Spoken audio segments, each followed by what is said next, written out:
Welcome to the Cultaholic Wrestling Podcast. If you like a lot of wrestling on YouTube, join our cult. Hello and welcome. Hey! What the hey! Little boy blue. In the morning! Yes, it's the Cultaholic Wrestling Podcast. Yes, your expert analysts couldn't be here today, so you're joined instead by good. Ross, Maffew, and Joel. How you Hello. doing, pal? I'm all right. How are you? I'm all right. You look different, Yeah, hang on. What's Joel. different about you? You got a shave? The beard's gone. Why? Yes. Is it pressure from the other half? No, she was supportive both ways. But, we're talking you about know, there comes a point in every man's life where you just realize enough's enough. It got too And it's messy. time for a change. It was out here, wasn't it? It was the sides as well. They're just like big pube hairs, on my face. And I just thought, I've had enough. I want some change, so I've gone fresh. It's weird though, because I've been growing it for months. So now when I looked in the mirror afterwards, I was like, this isn't me. You're half a man. It's like, it feels weird. I was like, I swear I didn't used to look like this before the beard. I don't reckon it's You looked weird. yourself in the mirror and didn't recognize the person behind you. Yeah. We've all had days Oh, like that, God. Joel. God, it's been a Sorry, lot. that head will crack soon. It's been a heavy But week. no, it does suit you having the shaved beard. Thank you very much. It's just something different, isn't it? And what does Jam the girlfriend think about it? Jam. Yeah, she's all on board. She likes it a lot. And what I about- think she secretly prefers it to the Secretly prefers yeah, What about Rachel, Rebecca? Rebecca. Yeah. it. Yeah. You tell me, Rebecca. Sorry, Mrs. Monday, Mrs. Tuesday, Mrs. Wednesday. So Joel's life is just, Mambo number 5. yeah. And how are you doing, Ross? Okay. That will look stare at your beard a bit more than usual. I mean, Yeah, I need a trim, but I'm waiting to go to the barber's on Saturday to have a man do it for us. Oh. Feels good getting your beard. It does feel very shaved by nice. a man, And they always yeah. get, it must be the razors they use. They always get like the precision on the, you know what I mean? Yeah, Yeah, 100%. like when you have a good workout and you go, oh, No. bits of my body, bits of my body that I've not thought about are throbbing now, and it's like almost like that with your face. Like I didn't realize my face could Crikey. feel like this because of the razor blade. Yeah. Yeah, and do they put like hot towel on? Hot Like towel, cold the towel. razor, all that, the Feels proper great. razor. The blade. Yeah, Got the forehead with that. Then they put the towel on me, but they say should cover my face. that was at the bank. Sorry. That's such an old man joke. Sorry. Hey! Hey, I'm an old man, and I'm a joke. Hey, look at the funny news this week. Oh, it's a barrel of laughs this week, the news. Yeah, Bloody hell. Let's get this a bit out of the way. Piper Niven's injury could be career-ending. God. Niven was taken off WWE recently, with Chelsea Green advertising for new Secret Service security, detailed members on social media. Niven's absence was attributed to being on a covert mission. That's right. However, a new report from Brian Alvarez, who knows all about covert operations, I'm sure, on the Observer Live suggests Niven could be set for a spell on the sidelines. What can I tell you? I'm not going to do the funny No, voice. you got it. Come It's doing on. a serious thing. You It's not like, started it. no. But you're Alvarez You wouldn't want impersonation. Brian Alvarez announcing the death of the president, would, or maybe this Yeah, one. you but would. Like, Yeah, absolutely. What can I tell you? Is that it is a concern? It could be career-ending. So whatever it is, it's serious. This is just David Lynch, isn't it? This is horrible, Brian Alvarez. Yeah, it is a bit. Hopefully she can come back, but she is out due to injury, said Alvarez. So we don't know specifically what it is, but we know it's possibly career-ending. According to Alvarez and seemingly This sounds Alvarez. very attention-seeking, if you ask me. What, from Alvarez or from Piper? Get a Piper. No, I mean, just like, wait, we don't know what it is, but it could be career-ending. It's like, so we don't know anything then. Yeah, we don't know. It's just Brian saying that. Hang on, this is nothing, isn't it? I've not seen anyone else apart from Brian saying that. But He back must in the- have heard something though if he's saying it's career ending.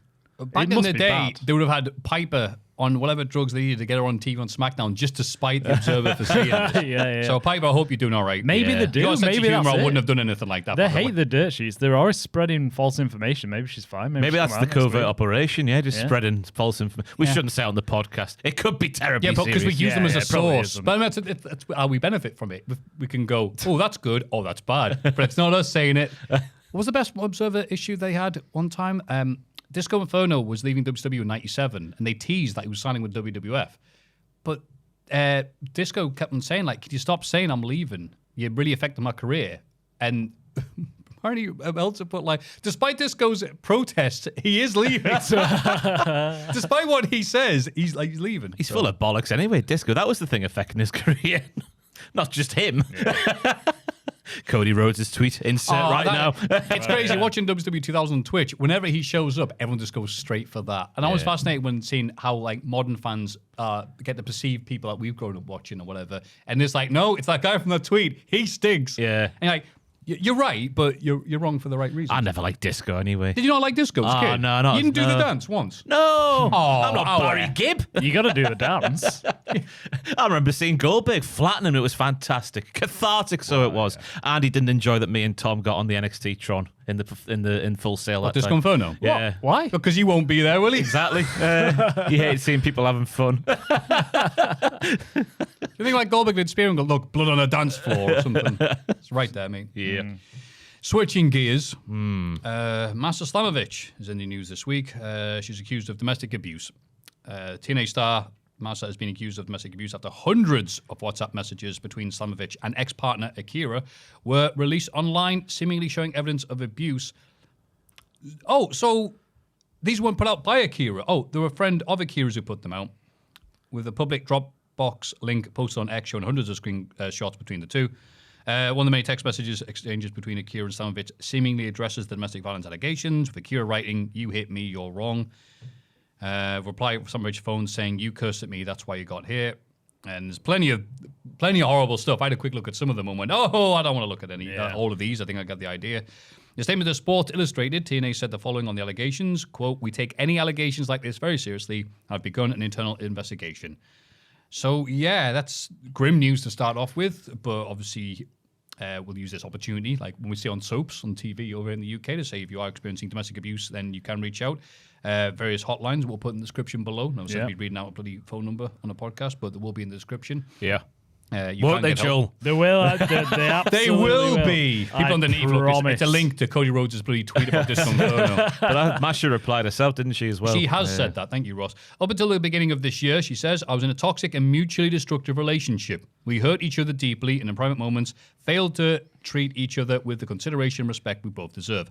I take responsibility for my actions and I am sorry, embarrassed and ashamed of the role I played in our relationship and the way things turned out. And the time since, I've sought help to reflect on this time and deal with conflict in more mature, healthier, and sustainable ways."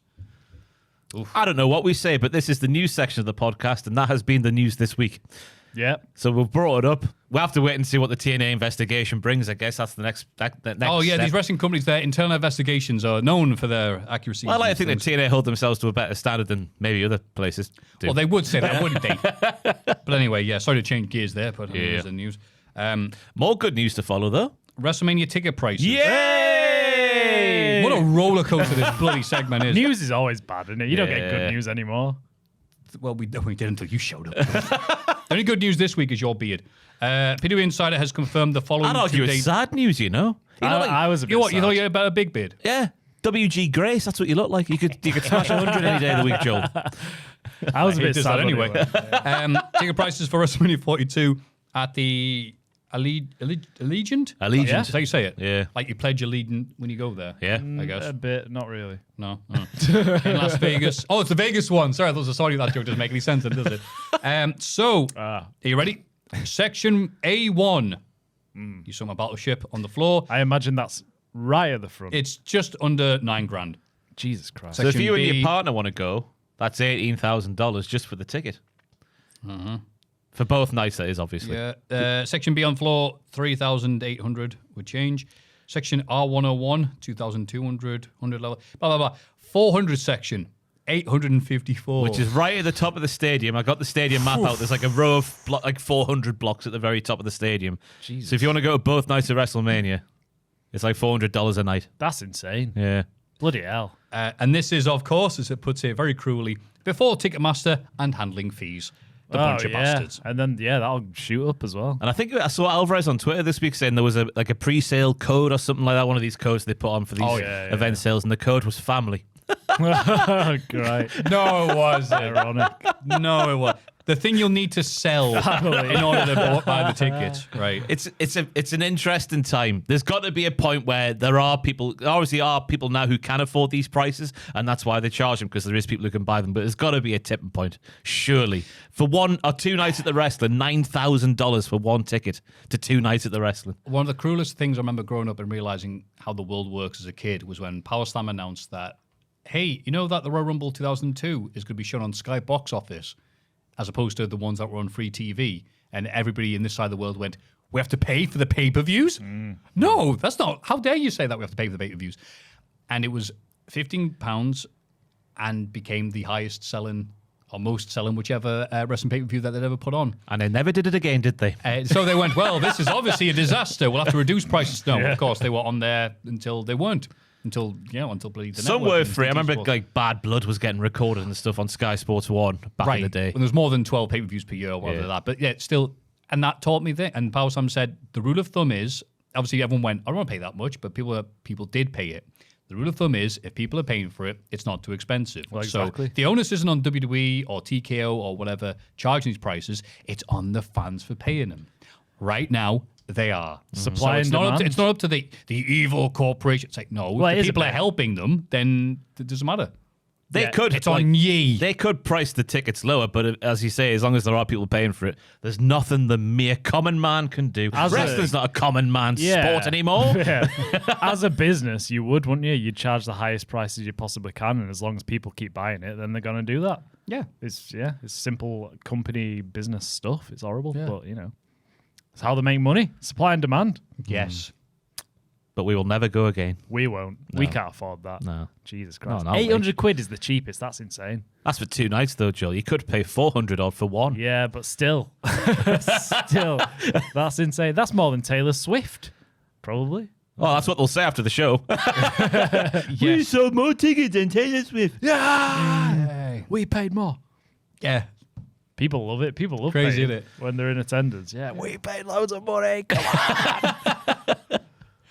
on. That was the news. The podcast will get better.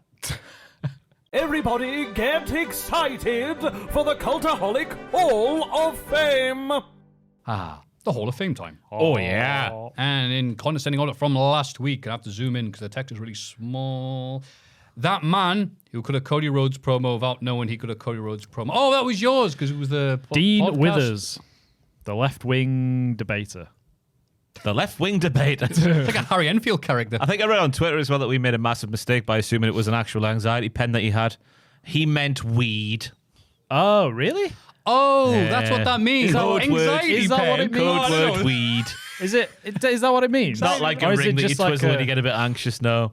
You get so many pens and stuff nowadays. I thought it was a legit thing. I read that.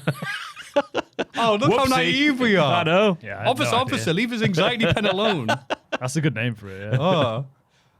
Joel's food Instagram page, 27%. I'm famous now. I got so many followers. It's amazing. How many? Oh, is that what this was for then? 44. Whoa! Oh, come on. We're hitting the big time. Watch out, It's great. Gordon Ramsay. You know, if they all gave you 100 quid, you still have nowhere near enough to buy tickets for WrestleMania. You're absolutely right. Jesus. But well done for that walking advert. I've won again, have I?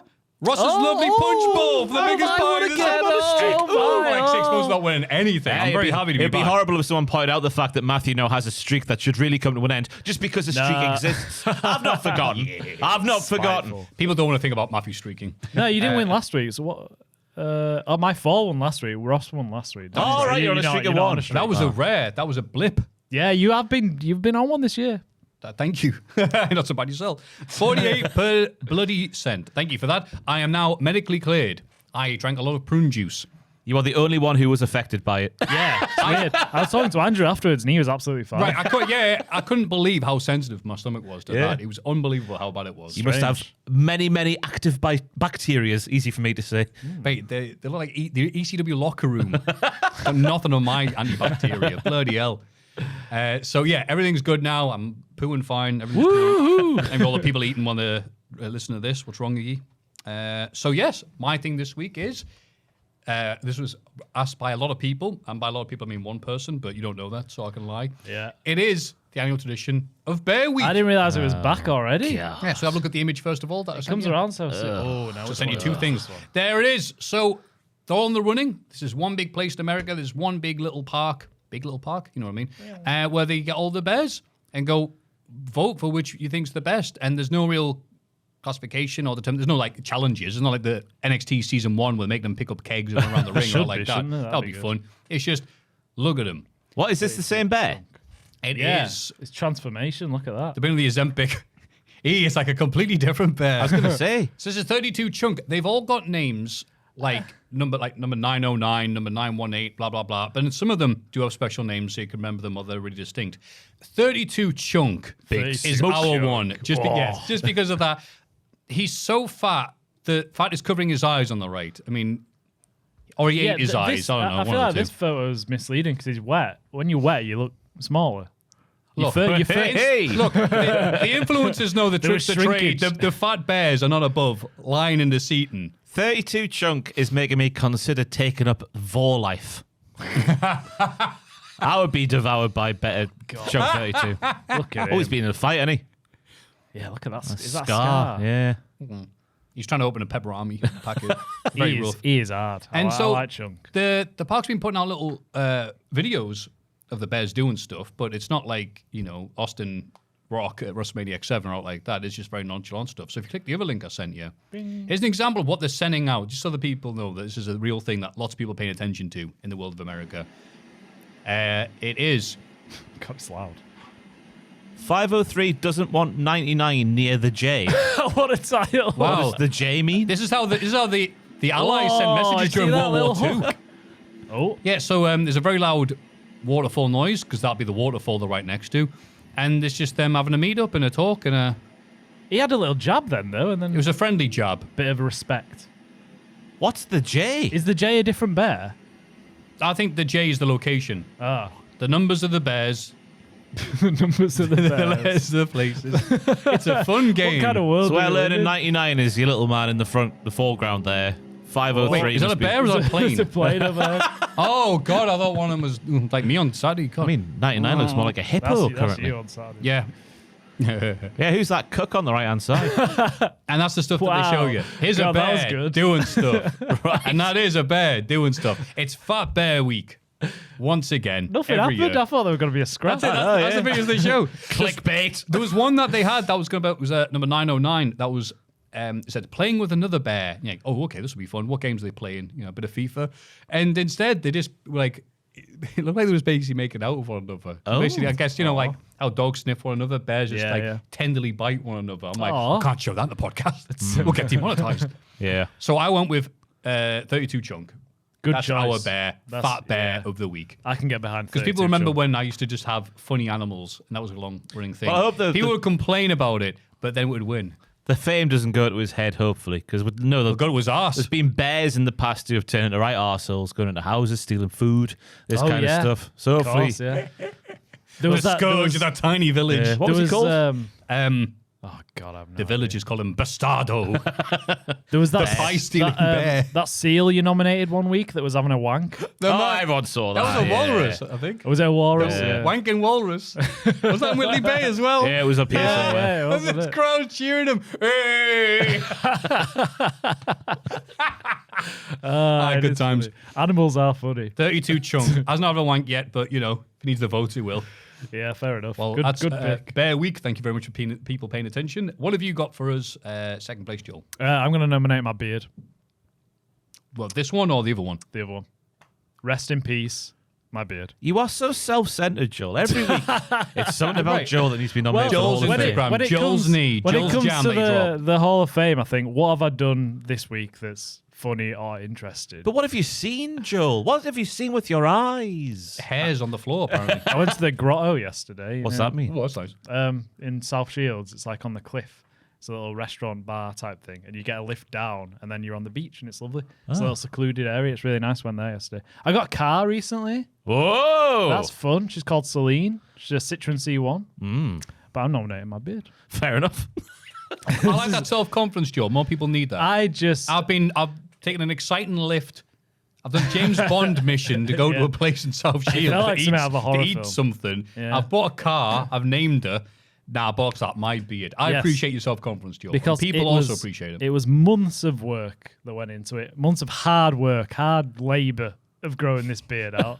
You had to take care of it. I got all the oils, all the shampoo and stuff like that. And it was a part of me for a long time. And then when I shaved it off, I was like, oh, who the hell is... I don't know. This is a weird face. So I'm still getting used to it. But I just like to pay respect to my beard. If you were listening on the audio, he put his arm up in the air like the nation of domination. Yeah. I remember ever since I was a kid in high school, I was like, God, one day, if I could just grow a beard, I'd be happy. Oh, Did you know were you never like that? mine grew really early. Really? Mine grows within like 3 days. Oh, So. I didn't start growing till like uni days. Well, I So famously started tried getting once at What Culture back in the day, back in the KR days. Yeah. And gave up after a month, which I learned is just the wrong way to do. You just got to leave it 3 months and then see where you are. Deal with the It's people calling you. That's it. Yeah. It's a tough 3 months, isn't it? You got to get through it. It does suit you. Thank you, yeah. Yeah, you Covers suit a the 7 beard. shins. It's quite nice.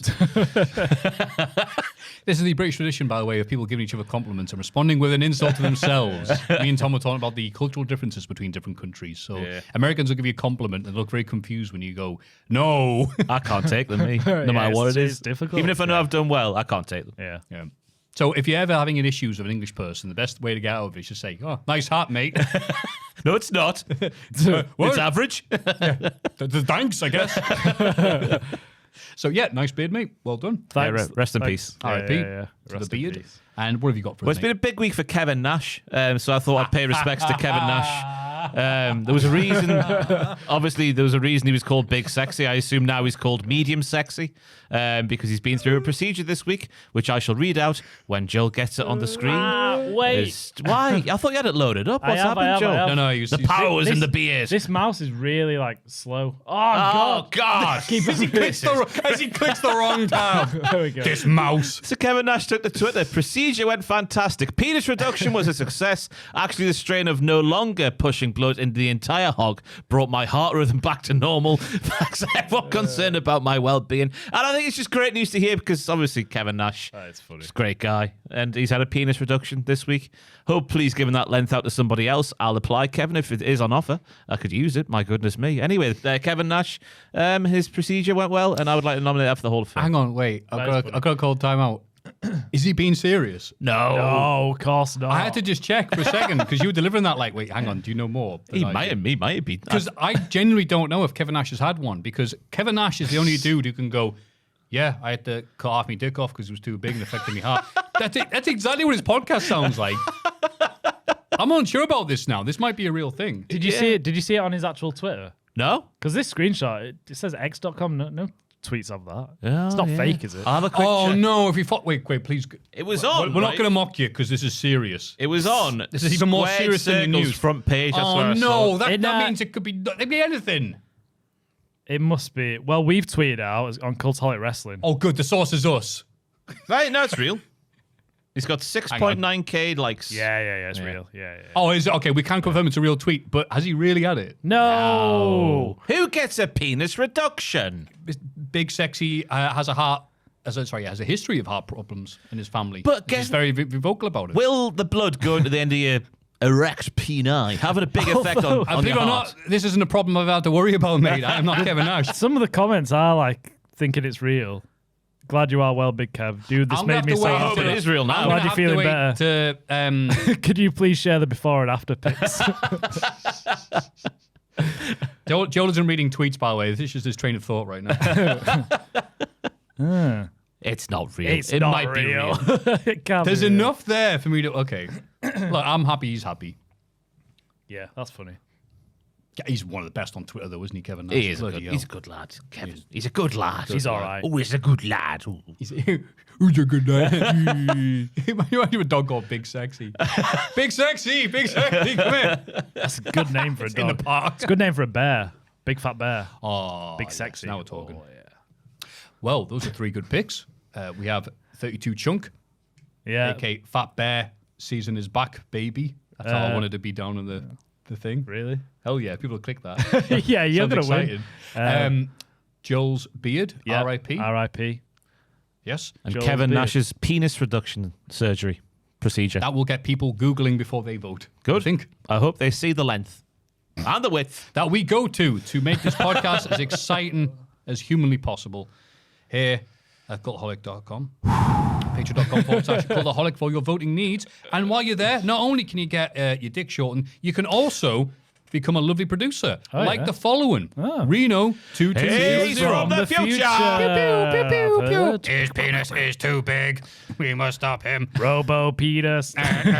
Noah Anderson. We shall bring 2 of every short penis onto the Anderson. Levi LaRue. Going in for the kill via deep penetration. Going in for the thrill, but not as long as once before, because he's had penis reduction surgery. Thank you. Jimmy Gillen. Gillen! The best a man can get. What brand was your razor? Gillette. Ah! It was. It's the best a man can get. How exciting is that? They wouldn't lie to us. No. Like Kevin Nash. Theo de Havilland. Oh, that's Theo de Havilland. Oh, that's Theo de Havilland. The real lyrics there. Nova Chrono. No, no, no, no, no, no, no, no, no, no, no, no, Novo Chrono. No more cock left. And finally, Salvador Salcido. Salcido. Oh, always believe in your soul. You've got the power to know you're on the Patreon. Always supporting Cultaholic. That's good, That's good. Despite our best attempts at ruining it. Well done, Ross. That was very nice. That's my new favourite. That's good. Thank you very much. It's a great song. Well done. Up the Spandau Ballet. Did you come up with that yourself? Just this morning, yeah. Fair enough. I've got a talent for rewriting lyrics. You have. I really do. That's why I'm so good at those songs. Yeah. It's like, I can do a parody of that and remember it forever. Oh, yeah. It's good stuff. Cheers. Cheers. Thank you very much. This is This Week in the Wrestling. It's this bloody week in the wrestling. This week in wrestling, which is longer than usual this week. Ironic after that Kevin Nash news. We'll start off with All Out, get the AEW stuff sorted, then go to WWE rather than, going back and forth. All Out. God, this was long. Jesus. Nearly 5 hours the main card was in the end. Yeah. Like 4 hours, Only 58 1 minutes. hour, 0 hour. Oh, was it? I didn't watch the 0 hour. I don't bother watching the 0 hour. Don't worry about it. Don't worry That's about it. that's unusual. It's usually at least 2 hours, isn't it? I'm glad it was only this. Cope and Cage defeat FTR, but after the bell, Cage and Beth are killed, dead, via shoot spike pile drivers. Well, I thought the start of the show was fantastic. Wendell Clark, I could not believe I saw him. That's the first time I've seen Wendell Clark, but he looked like a madman back in the day, I assume. Obviously, Bubbles is there. The Green Bastard with his 24/7 championship knockoff. That was a great start of the show. I've never seen Trailer Park Boys. Me neither. Have you never? have you not? Oh, really? I'd be more enticed to watch it after seeing Bubbles there. Yeah, I thought you had for some reason. I thought it I was just right. look like the type I imagine. You look like Maybe. you watched Trailer Park Boys. Oh, it's a lovely show. Yeah. Yeah. Apparently, Canadians are very impressed that other countries know that people watch it. In the same way, what do you mean you watch EastEnders? You're not from around here. He cleaned up, didn't he? Phil Mitchell at the awards recently. Did he? Oh, I didn't see him. He Did got you- one. I don't know why I said cleaned up. He got one award. Anyway. Better than none. Look at him with his 1 award. More than me. Yeah, right? Christ. What do you think of the match, Ross? I thought it was a fantastic opener of the card. Although it was very, very solid. Obviously, you would expect with these 4 men involved, it would be fantastic. I thought, Cope paying respects to... You're not paying the money. Cope paying respects to John Cena was wild. You can't do that. I compared it to Jar Jar Binks painting his head black and red, putting some herons on. Just like that. You can't be doing that. Cope. Hey. I tried to make Kayla watch it last week. Why would Which Jar one? Jar Binks dress up as Darth Maul? Because it's like Cena and Edge back in the day. Generational rivals. Now he's paying homage. What a great Wait, scene who's that would who? have been. Look, guess who it is?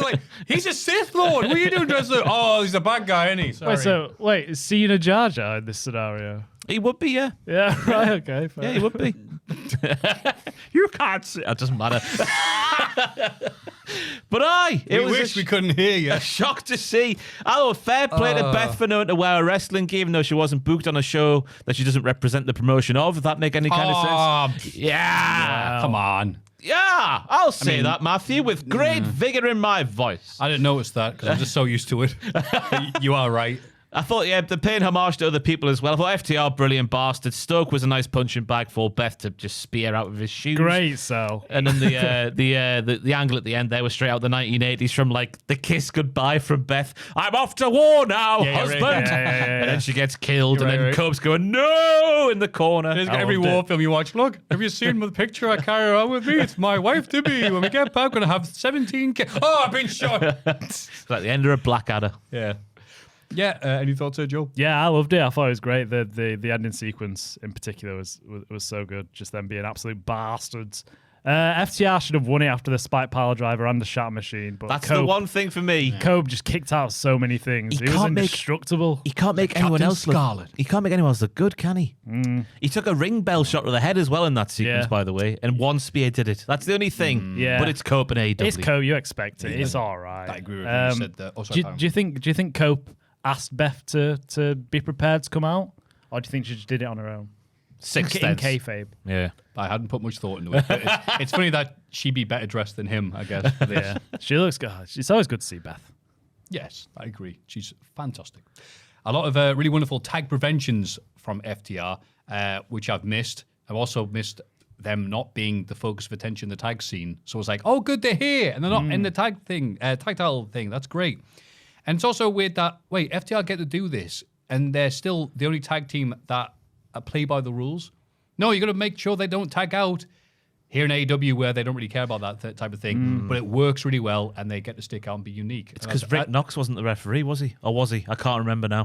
If you're in a tag team, how much you were paying attention. If you're in a tag team match, you want to get away with not tagging. Rick Knox is the guy you want to be reffing the match because he misses everything. Mr. Magoo.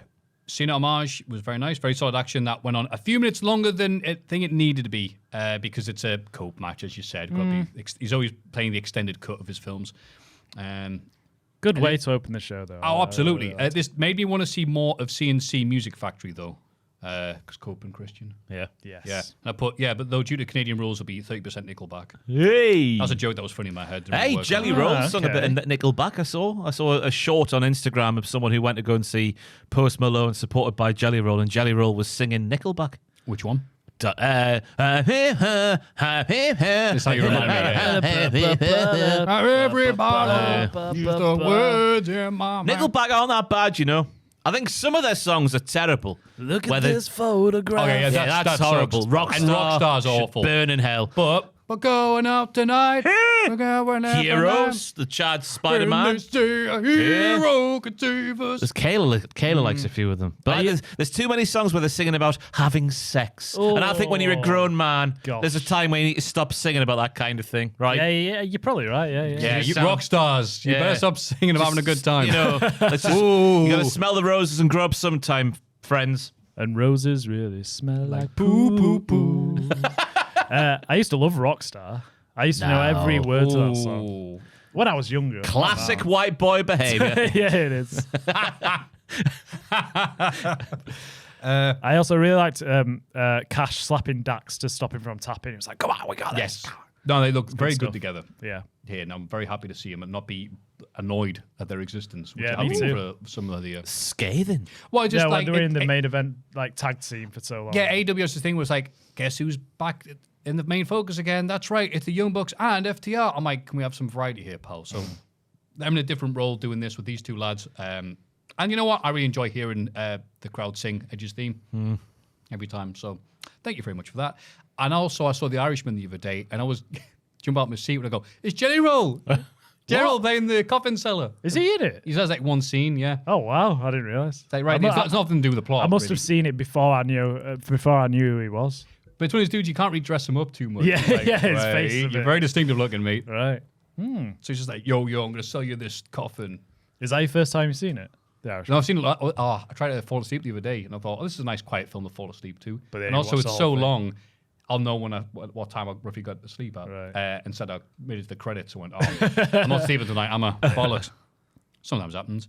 And I'm saying this because it's a lot more interesting than us having to talk about Eddie Kingston defeating Big Bill, the second Huracan that may or may not have connected. No, we seem too sure. I think we can. Let's bring Alvarez. He said it didn't hit. Tony Schiavone was dubious as well. It was a shit. It missed! He yelled. Tony yelled it missed when it missed and realised it was the finish. I've got a hypothesis, Maffew. Take your mind back to when Eddie Kingston was in that ring for that lights out, exploding barbed wire death match. Yeah. And when he passed out because of the fear of what might be about to happen. Big Bill had taken one hurricane already, so he passed out because of the fear of the second one. You're right. You're absolutely right. That is amazing, by the way. Wrestling. Well done. I could teach Brian Danielson a thing or two about wrestling. Yeah, you should be on commentary. But I thought the match itself, it was pretty short. It was what it was going to be because it's obviously Big Bill is not a focal point of the show, even though I think he probably should be a bit more because I think he's great, me, Big Bill.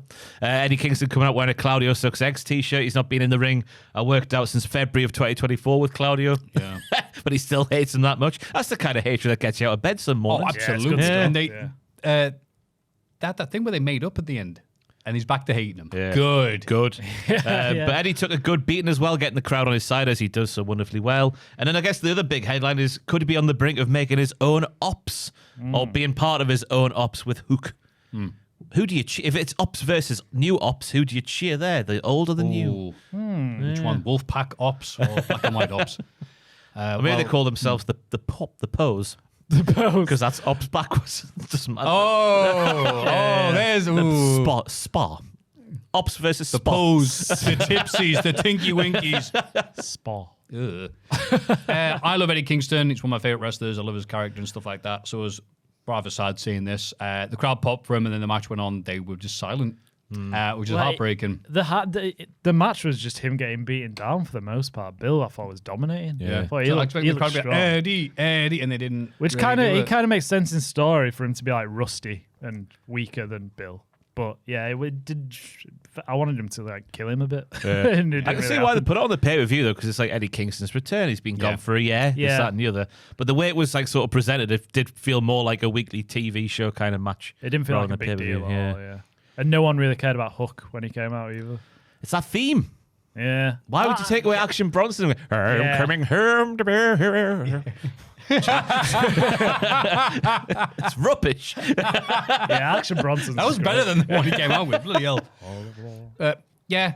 I don't know why the crowd were when they were quiet, they were very quiet, which is unlike AEW shows. But, well, let's move on. MJF loses to Mark Briscoe in a tables and tax affair. Oh, I enjoyed this one because the lads teased the tax being used for a long time, just enough where you're like, oh, I just want this to happen now. And it did happen now, and I was like, oh, yeah, pincushion, baby. Some of the bumps that were taken, both the lads were fantastic, and obviously fair play for both of them for putting their bodies through that. Why the match had to be this, I don't care, quite frankly. It's wrestling. I'm on board with this, the wrestling buffet that a wrestling card can be. This was the thumbtack part, Yeah, the I don't don't mind eat that. part, because you'll die, because it'll slash your insides. Yeah. Good. Thank you for pointing out. Yeah, don't eat thumbtacks, kids. I thought the Jay Driller was obviously a fitting way to end after the sheer amount of times MJF has brought up Jay. But I thought it was good. I've got nothing much more to say about that. Just fair play to the lads for putting their bodies through that. The spot where he's putting Briscoe's face into the tax was horrible to me. I didn't like that at all. And then he did get busted open from it, I think. Must be because you have to. There's only one way that can end for it to have worked, and that's for your forehead to be full of tax. Yeah. It must be just. I can't put my mindset in, like, especially with deathmatch wrestlers. You know what you're getting yourself in for before you start, and I can't wrap my head around ever doing that. I know, Can't wrap your head around. Just a Very big, good. a Very big good. softy. No, me too. Though you willingly go in there just knowing this is absolutely going to kill. Yeah. It must be a horrible thing to do. And the nasty Alabama slam onto him as well. That's rough. They took Yeah, absolutely all of it. Good, fun, horrible little good match. Yeah, and I feel rather hypocritical by going, I don't know why they're doing this with all the gimmicks. Why does it just be a nice singles match? But no, I really like this. He brought up Jay so many times, Maffew. Yeah, he did. So that's why he had to take the Jay Driller on the tax and it finishes. He actually got his revenge. Nice to Hell see yeah. him win. Yeah. Yeah, it's not always happening. So Yeah, and now we learn that MJF is going to take some time off for his honeymoon and also to come back as a bigger diddler than he's ever been before. yeah, Great promo from him on Dynamite. Yeah. Yeah, I remember going. What? I'm leaving. That hurt lots. That's what you said, right? Yeah, that was it word for word. The demand defeats the Hurt Syndicate in trios action. The demand. That's right. The Hurt Syndicate lost on pay-per-view. I hope you sat down. But guess who took the fall? Triple H's favorite wrestler. I thought Ricochet, no pun intended, got to shine even more than he normally does with his big baldy heat. Shiny head. Because obviously MVP and all of the rest of the demand and the Hurt Syndicate. I didn't know what you meant by it. Okay. You know, when you're bald, the light shines up. 5 o'clock shadow. No, the opposite of that. No, He's not so that. squeaky clean. Yes. The light shines. That's correct. Yeah. Yeah. It's always better when you have to explain. Yeah, there you go. But he got to shine even more because he was the only smaller man in there in a sea of big, meaty men. He was obviously doing more moves that the other lads can't do because they're so big, but the chicken poo stuff as well made him stand out as well because the rest of the lads are just going to batter each other. So I thought... Really funny when he was trying to fit in at the start and he was tensing up like this. Oh, I didn't know. Like, That was good. the coach was like, wow, he looks so big. I really enjoyed Bobby and Toa Leona's stuff going into because they had the match on Dynamite last week, wasn't it? So they continued their great form from before. And yeah, as you say, I can't believe the demand got the win, but then MVP's obviously in there just to take the falls, isn't he? So I can see why they did. He looked good though, MVP. He was in the match more than I thought he'd be. Yeah. And the crowd love him still. Yeah, he's 51. Is he? I didn't realize how much time he did in the clink. Oh, yeah. Saw that clip with Chris Van Vliet where he's just explained it was like 9 years or something. Was it? If I remember correctly, yeah. Wow. Jesus. Do you remember his number and everything? As he would do, I guess, if it was that long. Yeah. I'm sure I might have misspoken there. I hope it was that length of time. I'd hate to say it was longer than it actually was. It was like 9 days. It was It 9 changes hours. you, Chris. It changes you. No, that can't be right. Well, don't read the AI. 37 Yeah, years. that's Joel's about to say. the AI. MVP is 51. The AI just came up and it said 18 years. Well, that can't be right. I think he would have been. Might have been like found guilty and got that amount of time, but didn't serve that amount of time. Yes. Yeah. He completed 9.5 years of an 18.5-year prison sentence. I see. Right. Okay. Yeah. The match was again no heat here. I think it was the calm down match as well. Well done, VP. I've put here VP. Well, I've abbreviated his name. It's 3 letters. Well done, VP. Wow, Maffew, you really are lazy. But people only cared about Ricochet getting beat up. Like, who cares about the Gates of Agony? So when Ricochet was doing his thing and being all silly with his shiny bald head, because that's shiny bald head. Oh.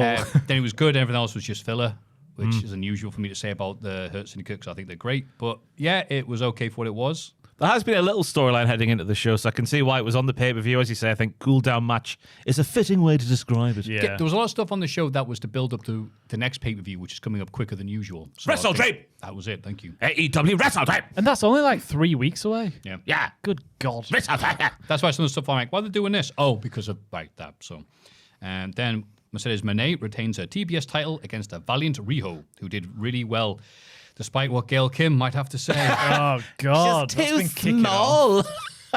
She's such a small girl. See Kenny Omega get involved as well. Yeah, and then she tried to go, I hope this wasn't about me, buddy lad. You're starting like I'll see you in a car park, you darling. But she's not on the grift for the TKO gift basket, is she? no, of course. Wrestlers never grift. Famously, they're nothing but devout to their beliefs. I don't know what to think of it. I'm just staying out. It just seems silly. It's very Jim Ross, isn't it? He was just 98 pounds. Yeah. That's every single bloody match you had when Jim was on the Yeah, call. thank you, Jim. We're paying you to make it sound great. But I thought it was obviously flawless wrestling from both lasses. I really enjoyed how Rio hung in there and then fought back on from the sort of Mercedes Moné dominating bits with those half crabs that were the deepest half crabs I've seen this side of a Sushi restaurant. Yeah. Yeah. Or the I've forgotten who does them. Who's the half crab gimmick? Oh, Grand Nawanoa. No, it's a British guy. It's an English guy. Is it British guy, Michael Oku? He does half crab, isn't it? It's Michael Oku. Oh, an actual half crab, the move. Oh, God, I thought What? We are the wrestling podcast. The actual crab, dude. Half crab, half man, all business. I was like, wow, it's good of Ross to remember Grand Nawanoa. Grand Nawanoa. I was like, why would you? Most surprising thing I've ever heard in the podcast. I thought Mercedes had to whap up moves that we didn't normally see from her, like the knees off the announce table, because she was struggling to keep Riho down. And obviously she gets the win via diddling means, like an eye rake and 2 finishing moves later. But I thought it was just flawless wrestling from both lasses. Could Riho have been built up better before the match? I think so. I think she was thrown in there into the title picture a bit too quickly. But apart from that, just a good match. Yeah, she didn't really earn it, did she? She just returned to like, there Right, you go. Gail Kim. You're in the. Gail Kim did nothing wrong. She didn't earn it, and she's too small. Is what she is. It's the annual appearance of Rio showing up to wrestle someone and lose for the title. Yeah, pretty, but that's what she does. But she's damn good at it. Yeah. Yep. Sorry, I was making sure it was something else. That sounded really condescending. I'm very sorry there. But yeah, I also had about as much to say about that match there. Technically good. Zero heat again. I don't know what's up with this crowd like. I know it's cold there in Canada, but bloody hell. And but I just was watching it going, cool, this is just a match because Rio's not going to win. Yeah. There's no way we're going to see any shock title changes tonight. Yeah. No, I won't. With the women especially. What's wrong with you? Why would you think that? And then we followed up with, oh la la, what a magnificent thing we're watching. This was Okada retained the unified title against Takeshita and Mascarada Dorada. Match of the night. I think that's goes without saying. Potential for match of the weekend alongside Io and Steve on the other side. Yeah. What, do you think this was match of the night? Or No, I'm going to keep... do you think main event? I might be saying the next match, actually, because I'm a sicko. Oh. But anyway, interesting. why don't you talk about this extravagant match some more, Ross? Well, I thought it did a really nice job of hyping up what is to come between Okada and Takeshita without forgetting about Dorada being brilliant in his own right. I thought there was nice moments where they teased the two big boys going at it, and Dorada comes in there and does something with either one of them. I put down in my notes, Okada wrestling like Harley Racing there when he was alone with Dorada. Slow, methodical, and meaty. There's a comparison you've never heard before. I see that. And obviously, it's quite interesting at the end of the match after Okada's retained. Don clearly picks him, and Takeshita is a handsome, lonely boy. I hope he's got someone's arms to fall into. Maybe mine. But match of the night for me. Yeah. Good pick. Anything down? Yeah, just lovely wrestling, flippy stuff, and then lots of strikes and counters and athleticism. Dorado looks great. All of them looks great. It was, like you said, Okada came in and slowed things down a bit, but then Dorado. Oh, Christ, I swore then. I think I swore. Did you swear? I think I swore. Oh, I didn't hear you. I didn't was hear you. laughing at Harley Race getting brought up again. I'll see if it comes up. The context of a crazy high-flying three-way match. I think I swore. Wow. My first swear. Oh, Robbie's first Bashful swear. he is. Close call on the Blue Thunder Bomb from Takeshita, and then Destroyer from Dorada. Double Hurricane Rana from the top turnbuckle was lovely. There were just too many impressive moves to keep track of. But it was just You're right. It's one of those podcast nightmares. Where it's a really good match. What can you talk about it? Well, I can tell you all the moves. It was good. Again and again and again. It was good. That was good. Okada to Harley Race. Yeah, that was great, actually. Thank you for saving that. Yeah, really nice. The only confusing thing I thought was, why is Dorada getting all the attention here? Made it look great. The feud is bloody Takeshita Okada. Oh, okay. There's a pay-per-view in 3 weeks' time. We've got to get there, yeah. Okay. With that weirdness aside, it was like, yeah. But I had a very nice time watching this. Yeah. Oh, yeah. Going, yay. I also yayed the next match, which is John Moxley defeating Darby Allin thanks to a returning Doylem called Julius Caesar. I couldn't believe his head. It looked like Julius Caesar. Right, the hair. Oh, right. Pax had a haircut. I love it. I'm well into And it. he had clothes on.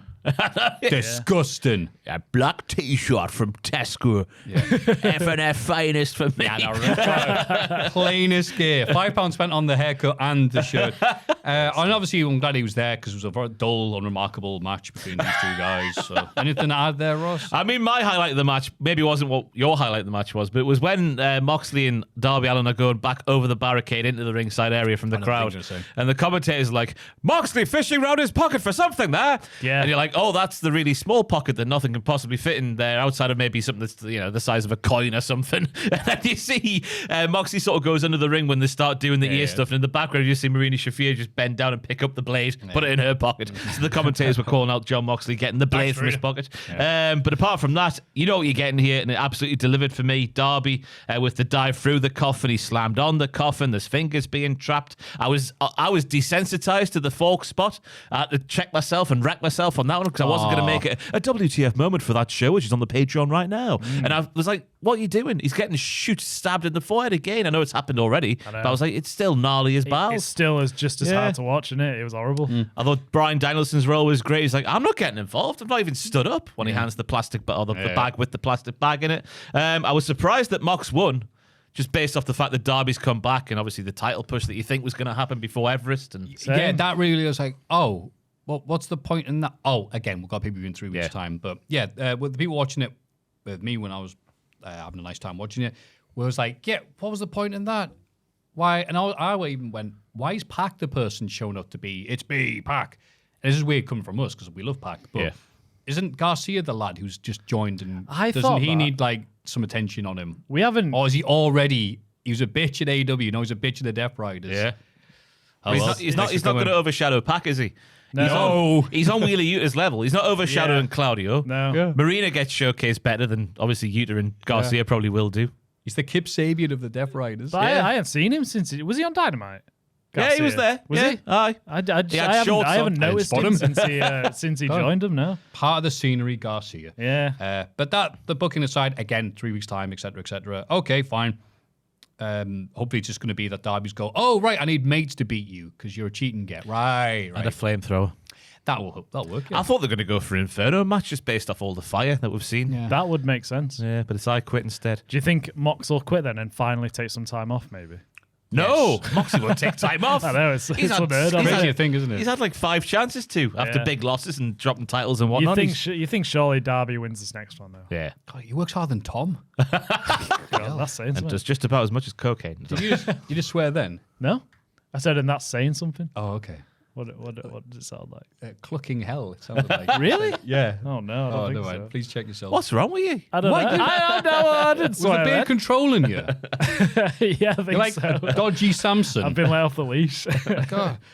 Chris Statlander becomes the new women's world champion by defeating Timeless Toni Storm, Jamie Hayter, and Chris Statlander becomes a new women's world champion. That came out of nowhere. Hey. If you didn't listen to the podcast last week and listen to Ross's expert analysis, turn up note for note right. Well done, mate. Fair play. Fair play. think about to you. it. Hey, she won with the move that the great Yuta taught her as well. And she's now, as we're sat here on Friday, she's used that twice this week to win matches. Yeah. But she might join the Death Raiders. She's not going to join the... we saw the end of Dynamite, didn't we? But apart from that, I thought this was a return to form for Jamie Hayter. She was thwacking lasses out then. It was a return to the good old days for Jamie Hayter. I thought it was like a nice sort of like arrival performance on the big stage for Tekla. Oh, she was fantastic from her entrance onwards. I was captivated, so I was. She's a crazy lady, Maffew. Crazy. And I don't think anyone is mad that Chris won, but it is the shock of it was the best part. Obviously, you don't, because Tony is obviously head and shoulders above everybody in that division. I've said that like one of the roster members there. In this division, in that division, because the men don't say division, do they? It's always the ladies. You ever notice that in wrestling? Ladies good at dividing. We do multiplying. Hey, but Maths jokes. Joel, anything to add other than curse words? Let's add you and me together, subtract our clothes, divide your legs, and multiply. Is that what you said to? That's your review of the match. Joe, you pervert. You said to someone's girlfriend back in the day. Yeah. Yeah, it was. Jack. I reckon Joe be the type of dude. Remember Jack used to work here.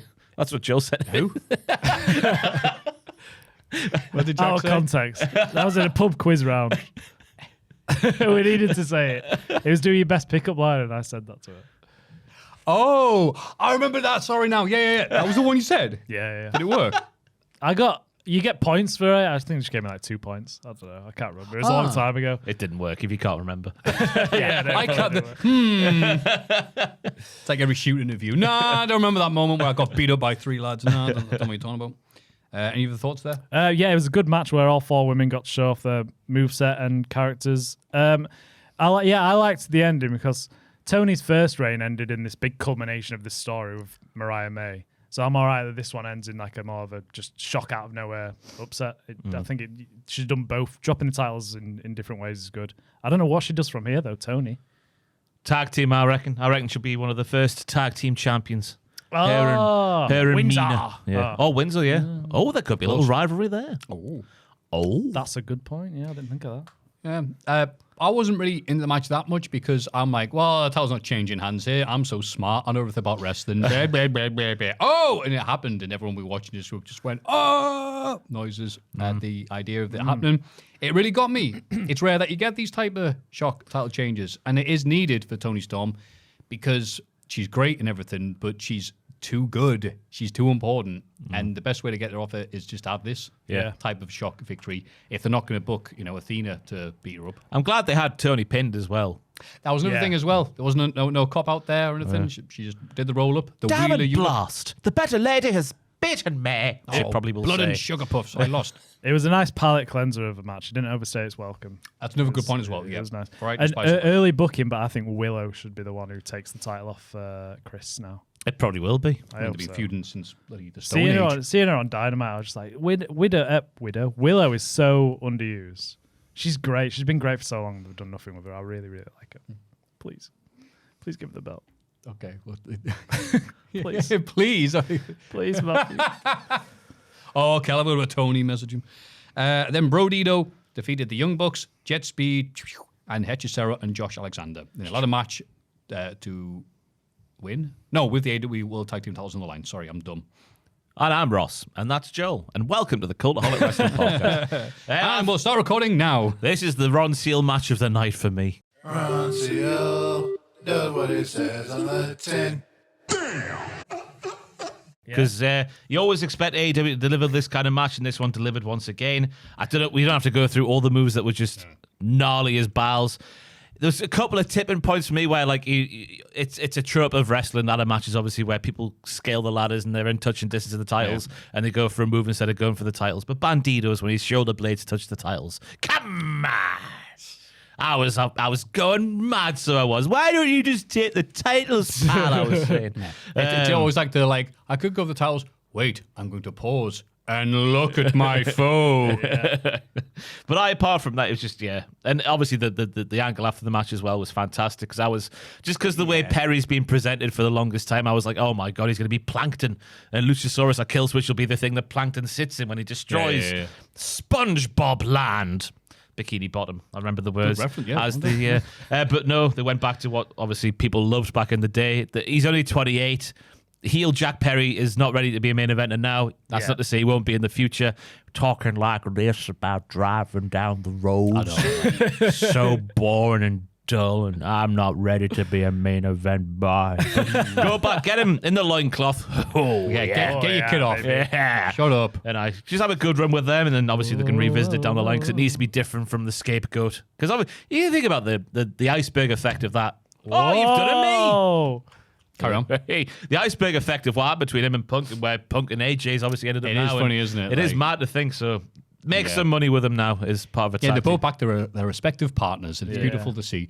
Any thoughts on the match? It's it was just what you'd expect from a ladder match with the Young Bucks and all the other teams in it. It was really good, lots of fun spots. I liked the spot where they picked up the ladder and tossed Knight off through the double tables. That was gnarly. Bandito moonsaulted with the ladder, and then Luchasaurus and Jungle Boy being back is great, but I wish that they'd just waited off on Luchasaurus and brought him back for this, because he just come back, hasn't he? And then it's like it felt like they didn't need to have him back then. They should have just waited until now. I think he showed up. I'm back. That was at Glasgow. Lost twice. So was there. He was at the last pay-per-view against Cope and Cage. Yeah. He fell out with Kip then, didn't he? Yeah, he walked off. Oh, was that on Dynamite? No, that wasn't on Dynamite. It was on pay-per-view. Oh, it was recently then. Yeah, that's what I mean. He showed up, then did that, immediately fell out with them, realised who they were, and then showed up with Jungle Boy. Yeah, I wish it had just been now he comes back. They didn't need that stuff before. They showed that the video that they showed when Luchasaurus came back the first time. Yeah. It's just like, who was the person that dug him out? I'm like, no one was asking that. But then no one at all. Yeah. But it was him. Great to see him back, though. I've missed Jurassic Express. Likewise. That theme, Tarzan Boy in our heads again one more time. The match itself, it's ladder matches. You hit the, what's the word I'm looking for here? They've hit everything you can do in a ladder match has been done. We're never going to see any more crazy spots because it's the human limitations. Especially like from Young Bucks. It's like, it feels like it's kind of pointless them being in a ladder match now because they've done everything. Yeah.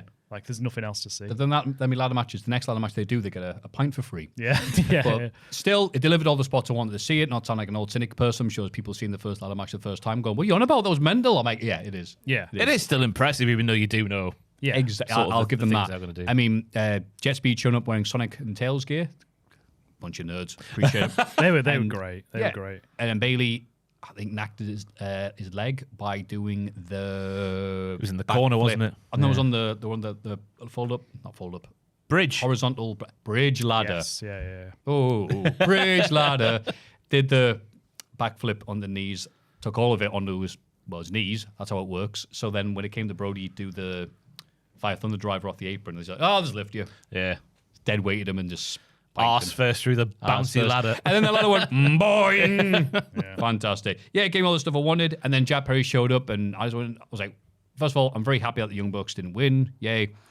I was annoyed that they didn't sell a damn thing, the war they just went through in the ladders. To even say, "Hey, Jack Perry, let's beat him up." It's like, oh. Yeah. I can see where you're coming from there. Like Joel, I looked in the mirror and I saw Cornette staring back at me. Clean-shaven Cornette, obviously. And then he's doing the he. I'm like, oh, he's still doing the scapegoat. I hate you, Jack. You suck. You're one of my worst wrestlers of all time. Luchasaurus comes out. Oh, he's great. I love you, Jack Perry. You're so good. I much prefer this. Yay. Absolutely. So It's easy to forget how good he is, Jack Perry. It's just Yeah. the presentation of the scapegoat Scapegoat. of the tugboat was it was so bad. Yeah, it Yeah. was. I'm like, is this just for the wankers who won't shut up about CM Punk online? Oh, it is. Great. Yeah. So the end is going to be what?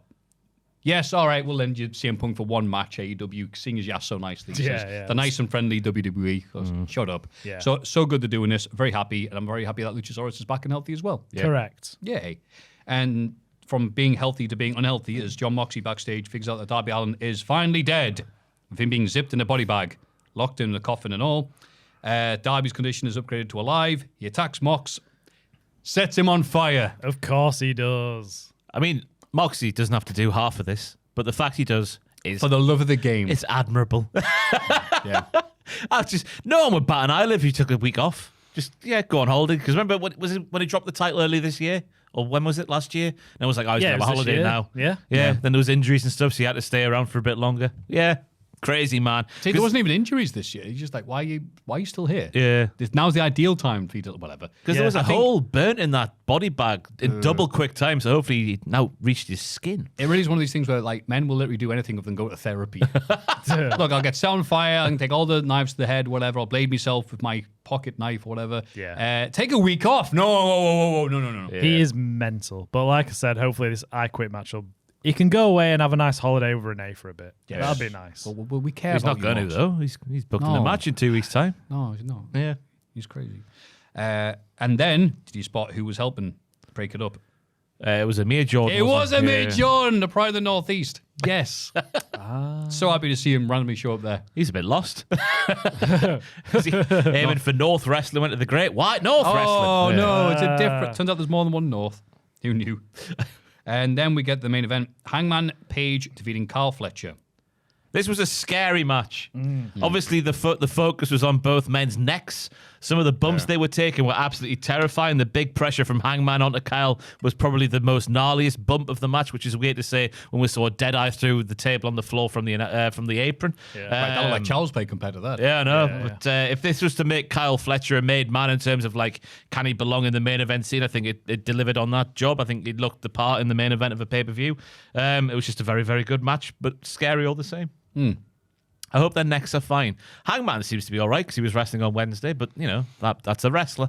Yeah. You see when they went outside and he did like a Finley roll on the concrete and Carl instantly went, oh no. And the ref's like, yeah, all right, because I'm just in agony. Sorry. Any thoughts there, Joe? Just what you've said, basically. It was a long main event. It went nearly 40 minutes, I think. And it was just painful to watch, just all the focus on the neck and head. And like you said, I'm really impressed with Fletcher. He totally looks like he fit in the main event. He's a really good wrestler, and he's still really young. He's like, what is he, 26? I think? That's mad. And he's good on the mic. I'm really impressed with Kyle Fletcher. Clive. Kyle Fletcher. It's like the Eric Angle, the Carl Fletcher. Yeah, it's just one of them. And there was a lot of moves. It was a long but impressive main event. Good resilience shown from Hangman Page from both, and a lot of kickouts. Painful to watch, but very enjoyable as well. Yeah, I don't think this made him a made man. I think they wanted that to be the thing going out because they kept on saying it and it felt less natural. And also, he didn't bloody win. So I'm like, who are you trying to kid? It's the challenger for Hangman Page's title this month thing. That's nice. I think he was good for that role. But this felt like, in 97, 96 when they had like the shorter WF pay-per-views, the in-your-house ones. So you get like Farouk having a title shot in the main event. Oh, it's not quite that bad. You know think? He's the TNT champion at 26 years of age. He's 6'4". And that and a $5 will get you a meal deal, mate. Like, But he's pretty good. He's like, no. In terms of in-ring and delivering and stuff like that, fine. Yeah. Love the match. Love the athleticism and the crazy bumps he took and all that. But as a main event dude, I think he would be more of a thing if he wasn't with the Callis family. That's coming eventually. Yeah, that'll come eventually. And then maybe we'll look at it. But right now, this was it was a step in the right direction, but it wasn't the final step. No, of course. He said that himself when he came out on Dynamite. He said, it wasn't my night, but it will be soon. And he wasn't going to win here, but it I was just comparing to show it off to what like he could do, yeah. Like if the Scapegoat was in a main event, which I'm pretty sure he must have been at some point. Yeah, the down. title shot against Bryan that one time with the bag. I doubt we all came out with that thinking, There's oh, an yeah. All Out now, think about it, yeah. Yeah, I doubt we came out with that thinking like, oh, that's a future main event guy. I can't remember thinking that anyway. I hope I didn't think that. I was going, yeah. no, I don't care about this idiot. But I came out watching this match with Hangman thinking, oh, I could see him holding the title down the line in the same. future. Yeah. I agree. See, it sounds like I'm being weirdly overly critical, but when you say stuff like that with AEW, there's a lot of people who can say of that. Look at course. Brody King yeah. being a main eventer, singles, and all that stuff there. So it's not like that special as it might be. So it was good, don't get me wrong. I'm just not like, woohoo, he's going to be the main event. It's like, we'll see. We'll see.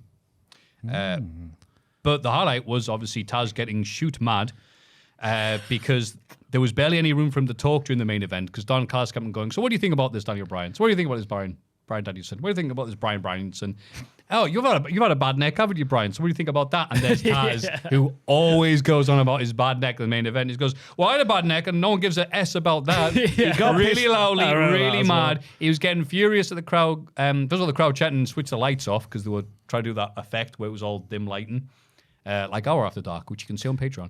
And then they had to switch it off because it was annoying people. And then it started going, you're not ready, Kyle, which is, again, the story, I guess. Yeah. Is what you chanted a heel to get under his skin. And Taz like, how dare you say that? All the men and women are here are ready for the main event. Including me, the Taz! There was a bit where he snapped at Brian as well, because Brian was on about, like, after you have an injury on your neck, you lose strength in your arms. He's like, not everyone loses strength in their arms, Brian. Actually, I didn't. You dick. But He's like him in real time realizing I'm being replaced.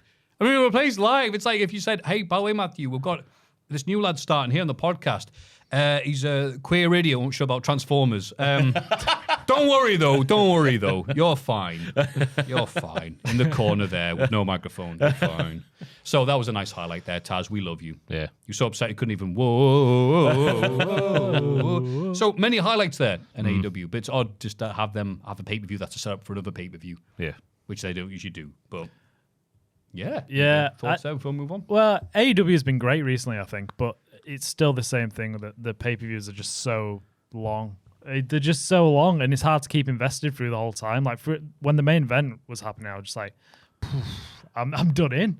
And it's 40 minutes. I was tired by that point. I thought it flew by me. Really? I'm nailing my flag to the mast. I much prefer the AEW pay-per-view method compared to WWE's now. I agree if I was choosing one or the other, but there's got to be a sweet spot in the middle. Maybe half an hour, ideal, 45 less, something like that. Oh, you But just skipped to 0, Well, I guess. Yeah. I think watching the WWE show today feel like as an experience feels a lot longer than watching an AEW show. A 3-hour 15 WrestlePalooza felt a lot longer than a 5-hour All Out. Oh, we'll get to that soon. Don't you bloody worry. It was dull. I don't like the way WWE are doing things at the moment. We'll get to it. Save your vitriol. SmackDown, though, which comes before them. Brock Lesnar destroyed Corey Graves with an F5 en route to the Beast's match against John Cena at WrestlePalooza. Hell of a bump by Corey Graves. Well done, Corey. So we literally didn't know you had it in you. It's been 10 long years. But I saw the devastation of it by taking it full on his front and flopping like a fish on the landing of the first one, which I very much appreciated. Get on the door and flop like a fish. SpongeBob It's another SquarePants. But I appreciate the start of the show as well. Obviously, Brock being there, we've mentioned before on the podcast, people call us woke and all that malarkey, but whatever. I thought it was a good and predictable start of the show, which I appreciated because it's obviously we've gotten to this era now where it's always the same at the start of SmackDown, always the same at the start of Raw, but this was very much different.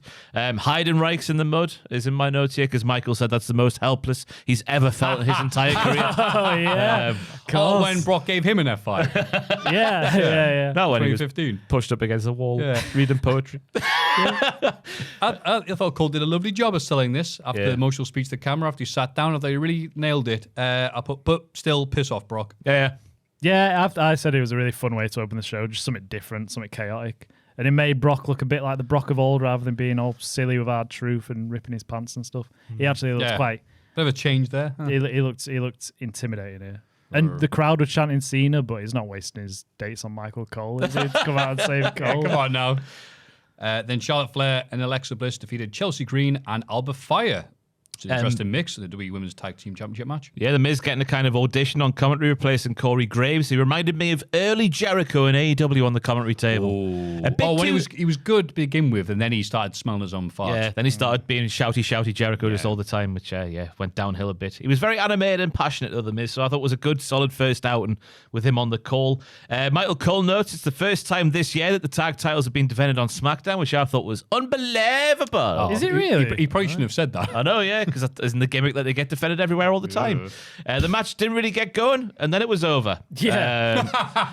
It was weird because even though after they won, there was still, I don't know if The Miz was sort of looking at his notes rather than watching what was going on in the ring, because he was just on about them losing and then potentially breaking up even after they won, which was a bit weird. And I guess that's the story they're getting over because their friendship is so brilliant. I think I've crossed over to your side of the tracks now, Joel. You don't like not them. really liking Charlotte Flair and Bliss now. Yeah, it's too much. It feels like we should be on chapter 3 and we're still on chapter 1 of the awkward I don't know getting what to know you chapter phase. but yeah, it's weird. Yeah, nothing's really moved on, and I still hate them.